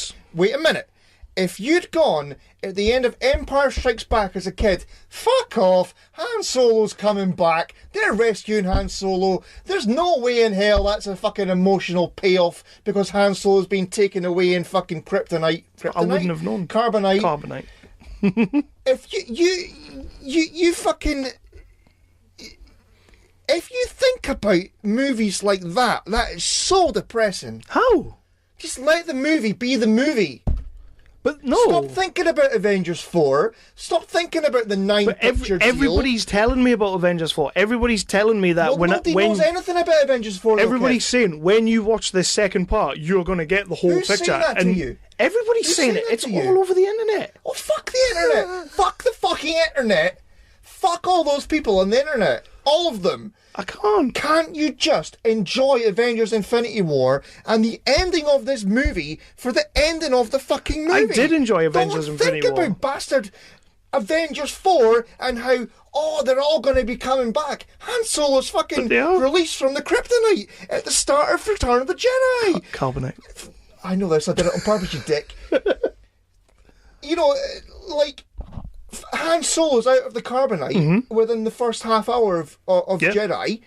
So they're going to bring everyone back in the first half hour? Who fucking cares? Who cares what they do in Avengers 4? We're talking about Infinity War. This is the end of fucking Avengers. No, you're not. I am talking about Infinity Wars. You're thinking about Infinity War and how it's going to be in Avengers 4. Is that none of these people are really dead. They're all coming back. Who cares? But the thing is... You don't know shit about what they're going to do in Avengers 4. No, you're right, I don't. So shut the fuck up then. I don't, but they've got to do some weird shit, haven't they? Well, of course they do. They've got to do something to bring them back. You don't know what they're going to do, how they're going to do it, at what point they're going to do it. I fully get all that. The first 5 minutes, they might bloody smaug it. They might do it before the bloody Marvel thing comes up. I get all that. They might do it at the very end of the movie. You don't know anything about what the Russo brothers have got for Avengers 4. I fully understand what you're saying, and I get your passion. I get your passion. Was that coming across there? No, not at all. I get your passion towards it. I'm just saying, right? All I'm saying is, for me personally, I couldn't get invested in all those supposed deaths. I couldn't get the emotional payoff that everybody else seems to be getting. And it's not just me. I have seen other people who have said the same thing. I've seen a few comments on Facebook, and I've seen them on the 365 page, no less. You've not commented on them. I have not, because I refuse to. But I'm just saying, for me personally, and it's not just the whole fact of like, I know these guys are signed up for other movies. That is a part of it. That is a big part of it. But I know there's a second part coming, and I know there's going to have to be shenanigans to bring them back. And it's just like, you can't ask me to get invested in Black Panther dying. I don't know how anybody can legitimately turn around and saying, "Oh, but you have to, like, he's dead. I know he's not dead. You can't ask me to get invested in Benedict Cumberbatch dying, because I know he's not dead. Well, you can't ask me to get Doctor Strange 2. So yeah, because that, like, the first one was shit, so why would they make another one? Hopefully they'll just Hulk him. I think that's on a shaky deal. Yeah. Hopefully they'll just, like, Hulk him and let him come back every now and then. But I'd be okay with that. Like, do a Tony Stark thing as it is right now. But I found it hard as I was watching it, because we got legitimate deaths through this movie. We got Loki died, we got Heimdall died, we got Gamora died, a couple others that I'm not thinking of. But we did get some legitimate deaths that I could sit there and go, wow, they just fucking killed Loki in the first 5 minutes of this movie. Wow, they just killed Gamora in a ballsy fucking way and a nice fucking scene.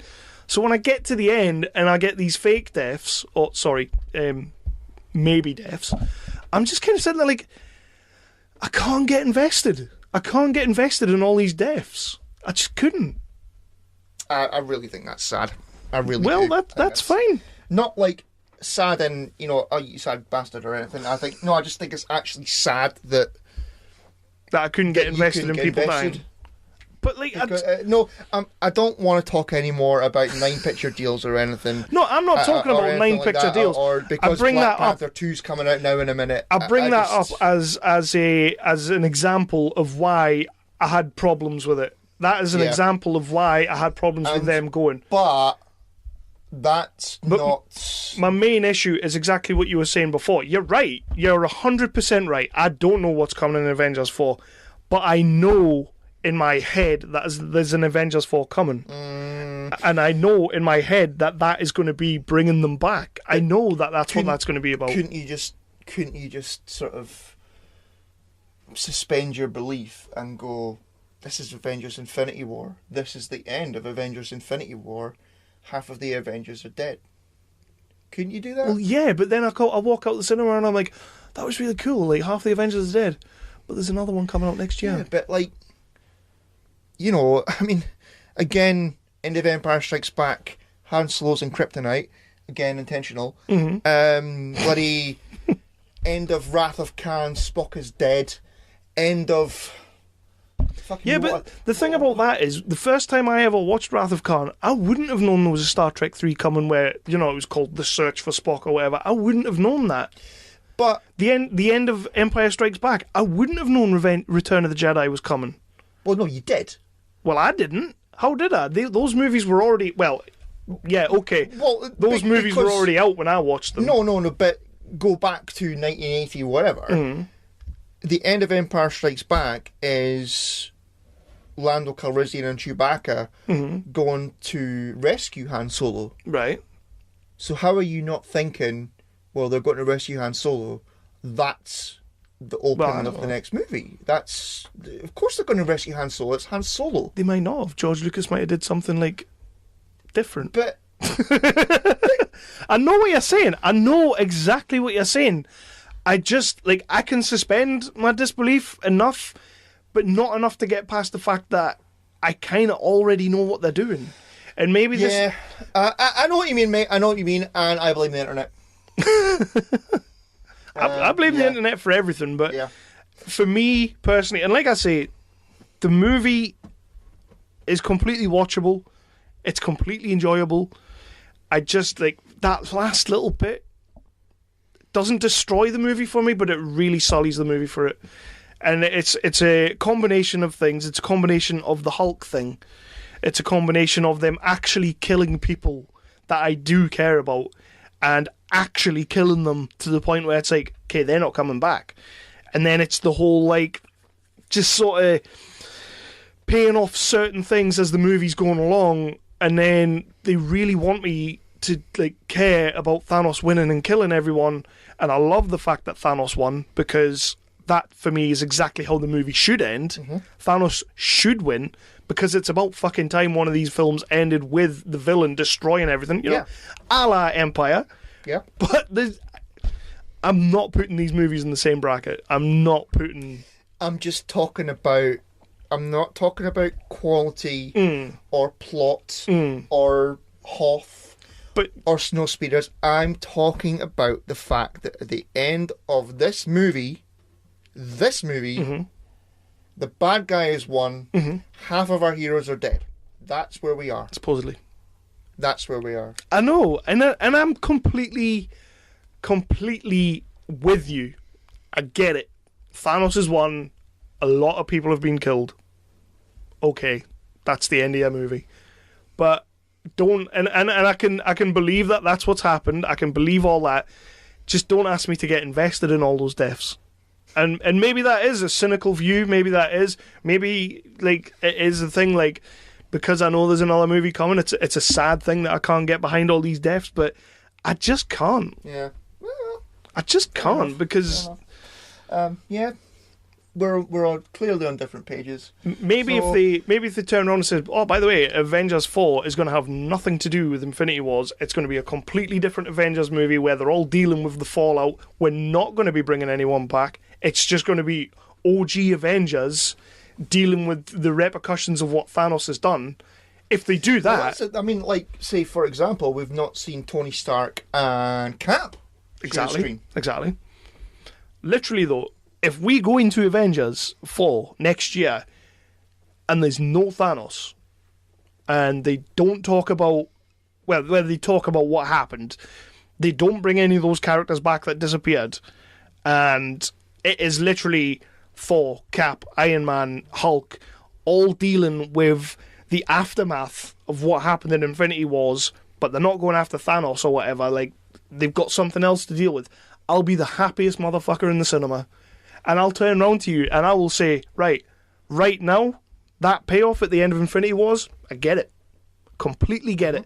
And if they leave it Avengers 4, and then if they leave it to like Avengers 5 or whatever. What if the end of Avengers 4 is them going to get Thanos? Take on Thanos. Fuck yeah. If that's the case, fuck yeah. That's what I mean. You don't know anything about I don't know Avengers anything. 4. I don't know anything, but that is not going to happen. But you don't know. I would be the. I'm telling you now. They said the title of the movie. They're intentionally not telling us the title of the movie. Because you know what it's going to be called? It's going to be Avengers Revenge of Thanos. Ooh. Revenge of the Thanos. The Thanos Strikes Back. Avengers Revenge of the Avengers. That would be good. It would be good. A bit wordy. I'm fully with you. We're obviously at loggerheads with this. This is our little review for you, David. So hopefully this works for you. God. Wait, I have to put my headphones It's so difficult to say anything though without spoilers. That's very true. We could literally just go and do nothing else. We have literally just seen the film, like half an hour ago. It finished. Well, if we go with my my review on Facebook, which was just, well, fuck me, I can't. It was my mind was blown. I think my actual words after the film finished was holy shit. And if I'm not allowed to swear on your podcast, then holy moly. You just have to bleep us. Whoa, like mother. Yeah, exactly. Yeah, no, it was great. It's really the same as Civil War. They did with Civil War. They really skillfully crafted, all those characters together and a dozen different plot threads without feeling down to them without feeling overburdened or out of 100%. control. Were they burdened with glorious purpose? Yeah. No. I just think that it's absolutely incredible what they've done, and I still love the fact that everything that Marvel does, characters always first. Yeah. Everything that comes from the film is driven by the characters rather than we just need to put an action sequence in here, guys, so don't worry about it. I love all the characters. Also, I love everything. I didn't think they would be able to because there's so many fan theories and God knows what else around, but I was genuinely surprised by a bunch of stuff that happens in this film, so for sure, I was quite happy with that. It's great to watch it, to react to everything. You're laughing, you're crying, you're shocked, you're just screaming no at the screen and things like that. And yes at the screen in like a packed cinema where you're surrounded by other Marvel fans that are all like equally screaming and reacting to the film. It's a great experience to have in the cinema. To keep having in the cinema. Let's go watch it again, guys. Yeah, should we not do the podcast? Screw the show. Bye. And they were never seen again. Just stayed in the cinema watching Infinity War over and over and over. Kind of like resetting the time stone every time just to rewatch it again. So that's cool. that's our thing. That's our mini review. Mini review from the Deleted Scene podcast. Yeah. Score. We liked it. I'm gonna give it 6 Infinity Stones out of 6 Infinity Stones. I'm just rating it now. Cool. I think that's all we need. Right. Now, what? Okay, would you give it out of 10? Well, you're not going to be happy. No, I'm not. I'll tell you what I'll do. I'll come up half a point and I'll go to 6. 6 out of 10. I'll go to 6. Right. My score on the Facebook that I gave it, and I wasn't trying to agitate you. Oh, you clearly were. I wasn't trying to piss anyone off. I wasn't trying to get a bite. That was a legitimate post, which is why I didn't go into any detail or anything like that, because normally I would just start tearing it to shreds. I literally said that I enjoyed the movie. It was watchable. It's enjoyable. It's 100% watchable, by the way. I was quite astounded. I mean, I didn't say that in the post, but I'm astounded at what the Russo brothers did. I can't believe they managed to pull this together and make something like this. And I did say it was forgettable, and I'm not talking about walking out the cinema and forgetting about it. That upset me. I'm not talking about that. I'm talking about 4 or 5 years down the line, and somebody turns around to me and goes, list your MCU movies. What's your top 5 MCU movies? This movie's really going to struggle to get in my top 5. It struggles right now. It really does. It maybe breaks my top 10 because I just can't get behind it. and it just feels like there's no, for me personally, I'm glad you got an emotional connection with this movie. That last half an hour, I didn't feel a connection. Everything before that, apart from the things that pissed me off, yeah, I felt it. Like, I felt Loki dying, I felt, not Heimdall, fuck him, I felt Gamora dying, like, I felt the scene with Nebula when he's pulling her apart. Yeah. Like, I'm like, Jesus, they're doing some really fucking dark shit here, and I'm loving it. It's just that last half an hour, I'm like, dude, get to fuck. Like, if you're gonna do that, if you're gonna fake kill everyone in that battle scene, at least real kill some people. Like, really kill War Machine, really kill Falcon, like, actually kill them, and then do the fading into dust. And then I'm like, well, you know what? I got a few people fading into dust, but I also got 4 or 5 fucking deaths. You know? Where's my connection? Where's my emotion? My original score was 5.5 out of 10. Because you're so agitated and you're so passionate, I'll bump it up to 6, but that's as far as I'm going right now. And who knows, if I watch the movie again, I might change my mind. I might be like, you know what, you're right. Well, hell, I might go up, I'm going up to Edinburgh tomorrow night to watch it. I might get out of the cinema and go, what a lot of old shit. You're not going to, though. I'm not going to. You're not. No. You've already made your mind up, and you're a stubborn bastard, so... How dare you? Even if you watch that movie and go... Well, I can't do that, because I'll lose faith. We just won't put it on the podcast, it's fine. No, you know what? The vision thing aside, that was my main, and... same as you, there are things, there are ropey moments like you can't make a perfect movie. Mark Ruffalo's head on the thing, you know, and there are moments where it's like, okay, that could be better. But other than Vision was my main gripe, because I don't care enough about that character to think, oh no, he's going to die now. It's like you said, he becomes a MacGuffin in the movie. I was genuinely thinking, are you not dead yet? But Vision aside, fuck Vision, the movie is genuinely a solid 9 out of 10 for me. I loved it. I fucking loved it. It is in my top 5 for me. It's whereabouts? I don't know. Better than Homecoming? That could possibly. Better than Avengers? Possibly. I think that... No. Better than Winter Soldier? I don't think Winter Soldier was in my top 5, was it? Wasn't it? I don't think it was. Fuck you, skinny boy. Skinny boy. You having a laugh? I'm just trying to get some laughter in the room.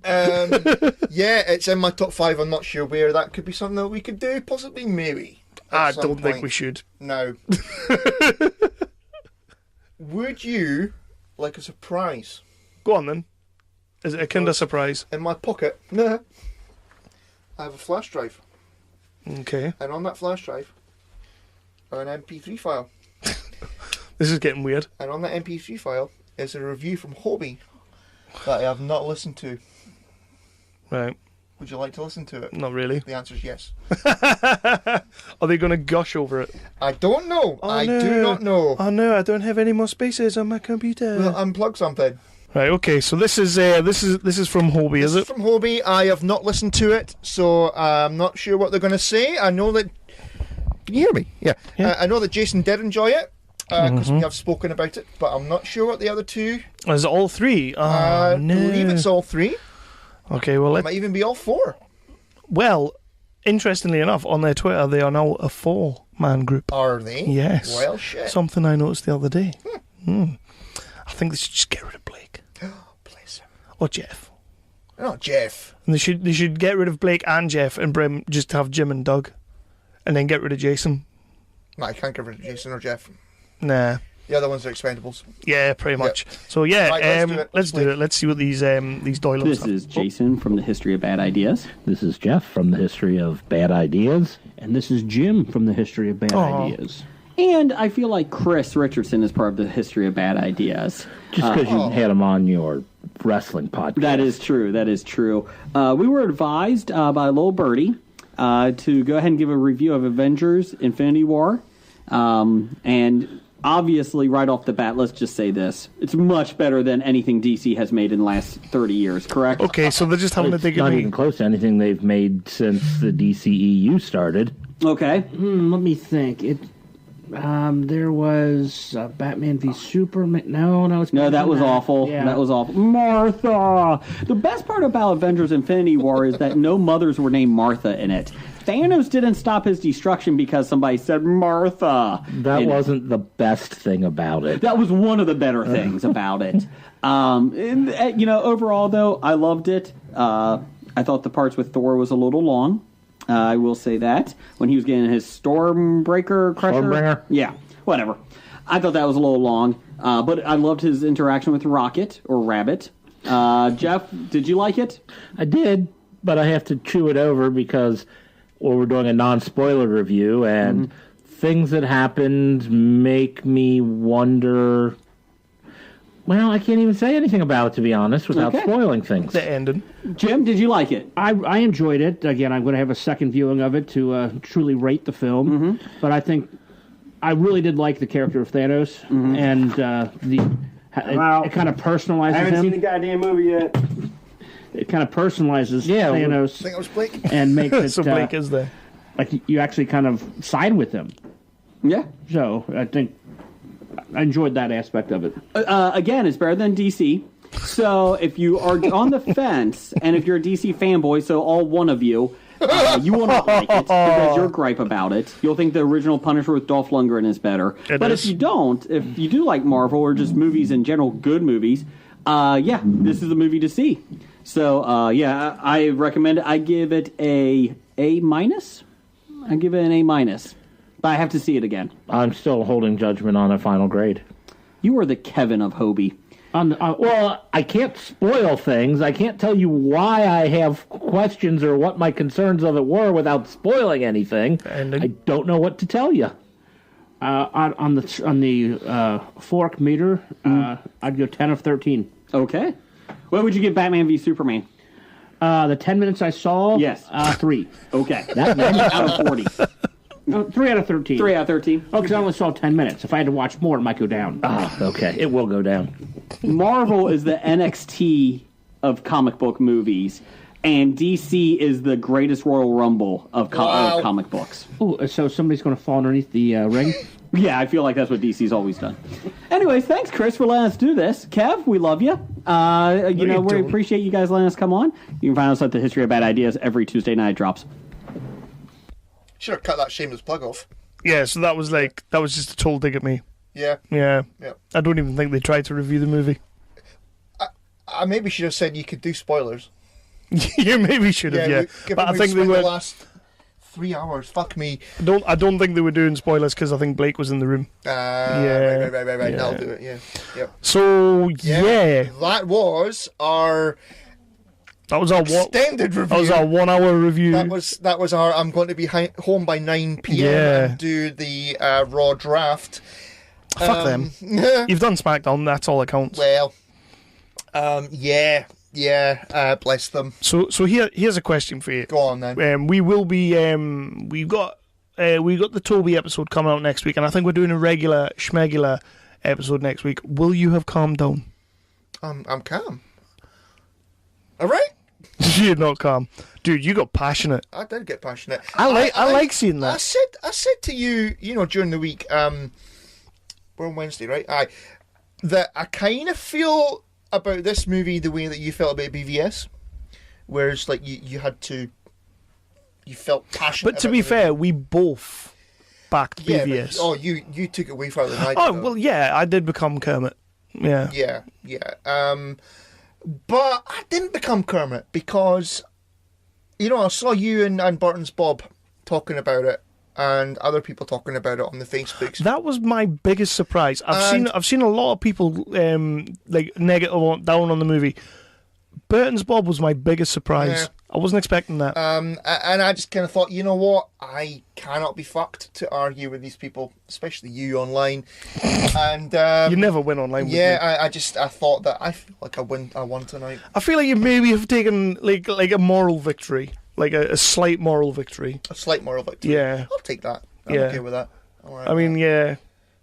You kind of did put me in my place for a little bit. It was less your Ally McBeal of the Iron Man 3 versus Dark Knight Rises, and more, you're tearing me apart, Lisa! You did ham it up a bit. You're like, no, you're wrong. You are wrong. You're a liar and a fake. You're a phony. You might as well have just said that, but yeah. You know. What are you gonna do? You use better words. Yeah, I did use better words, and no spacker mouth, which I'm it was a bit harsh calling me sad, though, dude. I didn't call you sad. I called the situation sad. You called me sad. I didn't call you sad. Numerous times. No. Listeners. That's not... Listeners, did Chris call me sad? I'm putting that on a Twitter poll. That's not what I meant. I meant the situation was sad. I'm putting this episode out, and then a Twitter poll's going up. Did Chris call Kev sad? That's fine then, you sad fuck. But you know what, man? We've been doing this for like 3 years now, and we've reviewed some movies, and we've had heated debates. But you're right, we haven't been split by a movie in a long fucking time. Yeah, it feels like we pretty much agree on most things right now, which is annoying, isn't it? Because who the fuck wants to listen to that shit? We've been told quite a few times, like, you know, we've been agreeing way too much. Yeah. I think this is probably the most we've disagreed about a movie. But to be fair, we agreed on about 75% of the movie. We agreed about a lot of stuff. Yeah. I mean, as you can tell, when the listeners listen to this, they will realise that I didn't hate this film. I really didn't. I just don't have enough emotional connection to the movie to rank it any higher than I did. I feel the payoff for me, I kind of felt like they would... And you'll probably kick off again, but I kind of felt like they were manipulating me a little bit. Like, as a cinema goer, I felt like that's what they were doing by the fact that they'd given me some deaths that I really wanted. And not that I really wanted those certain people to die, but I just wanted people to die. And when I was talking to the lad at work before, on the Friday morning, and he said to me, he says, right, cards on the table, who do you want to die? Who do you most want to die?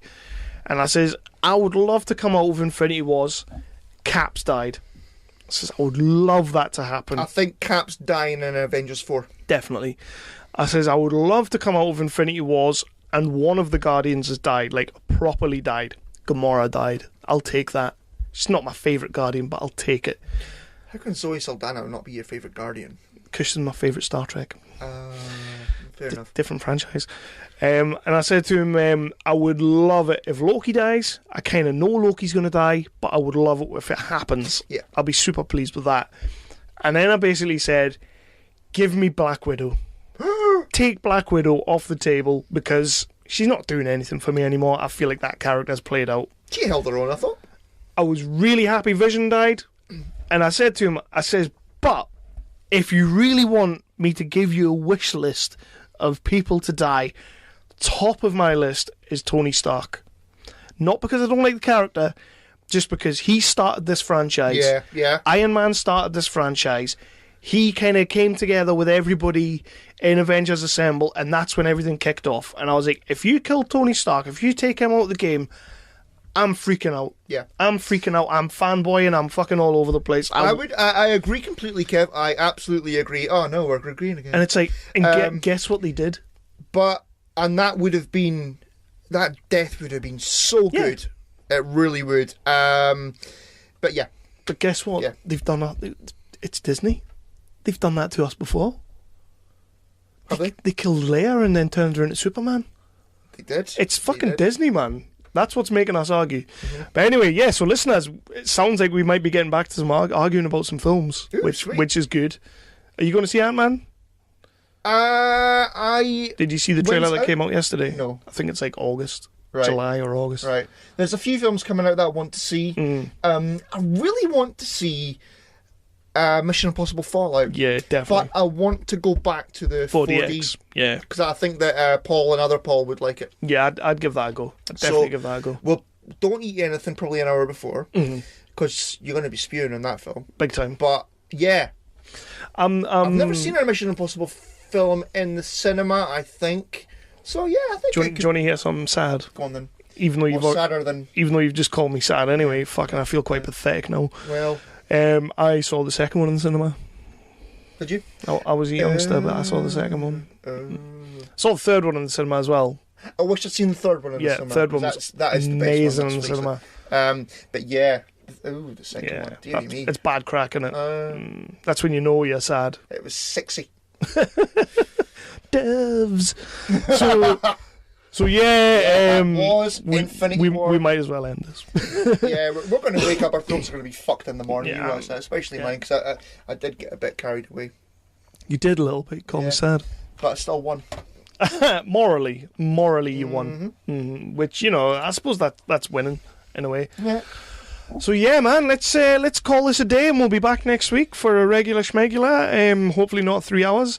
And yeah, dude. I've enjoyed this, actually. I have enjoyed it. Yeah, we agreed for most of it. Yeah. Just you got really more passionate than I do. Well, I'm a passionate guy, Kev. You are. You're the Peter Quill of the 365 Flicks podcast. You don't kill my movie experience. I felt the pain of everyone turning into flowers. You know what it was? The bit with when Peter Parker went, I don't want to go, and all that. I was like, oh, it's like David Tennant. I'm giving you that one, but mostly because Tom Holland is fucking awesome. He's just so good. He's And as much as I was sitting there like a vindictive little bastard, like a what do you call it? Just no heart, just like fucking cold storage for a chest.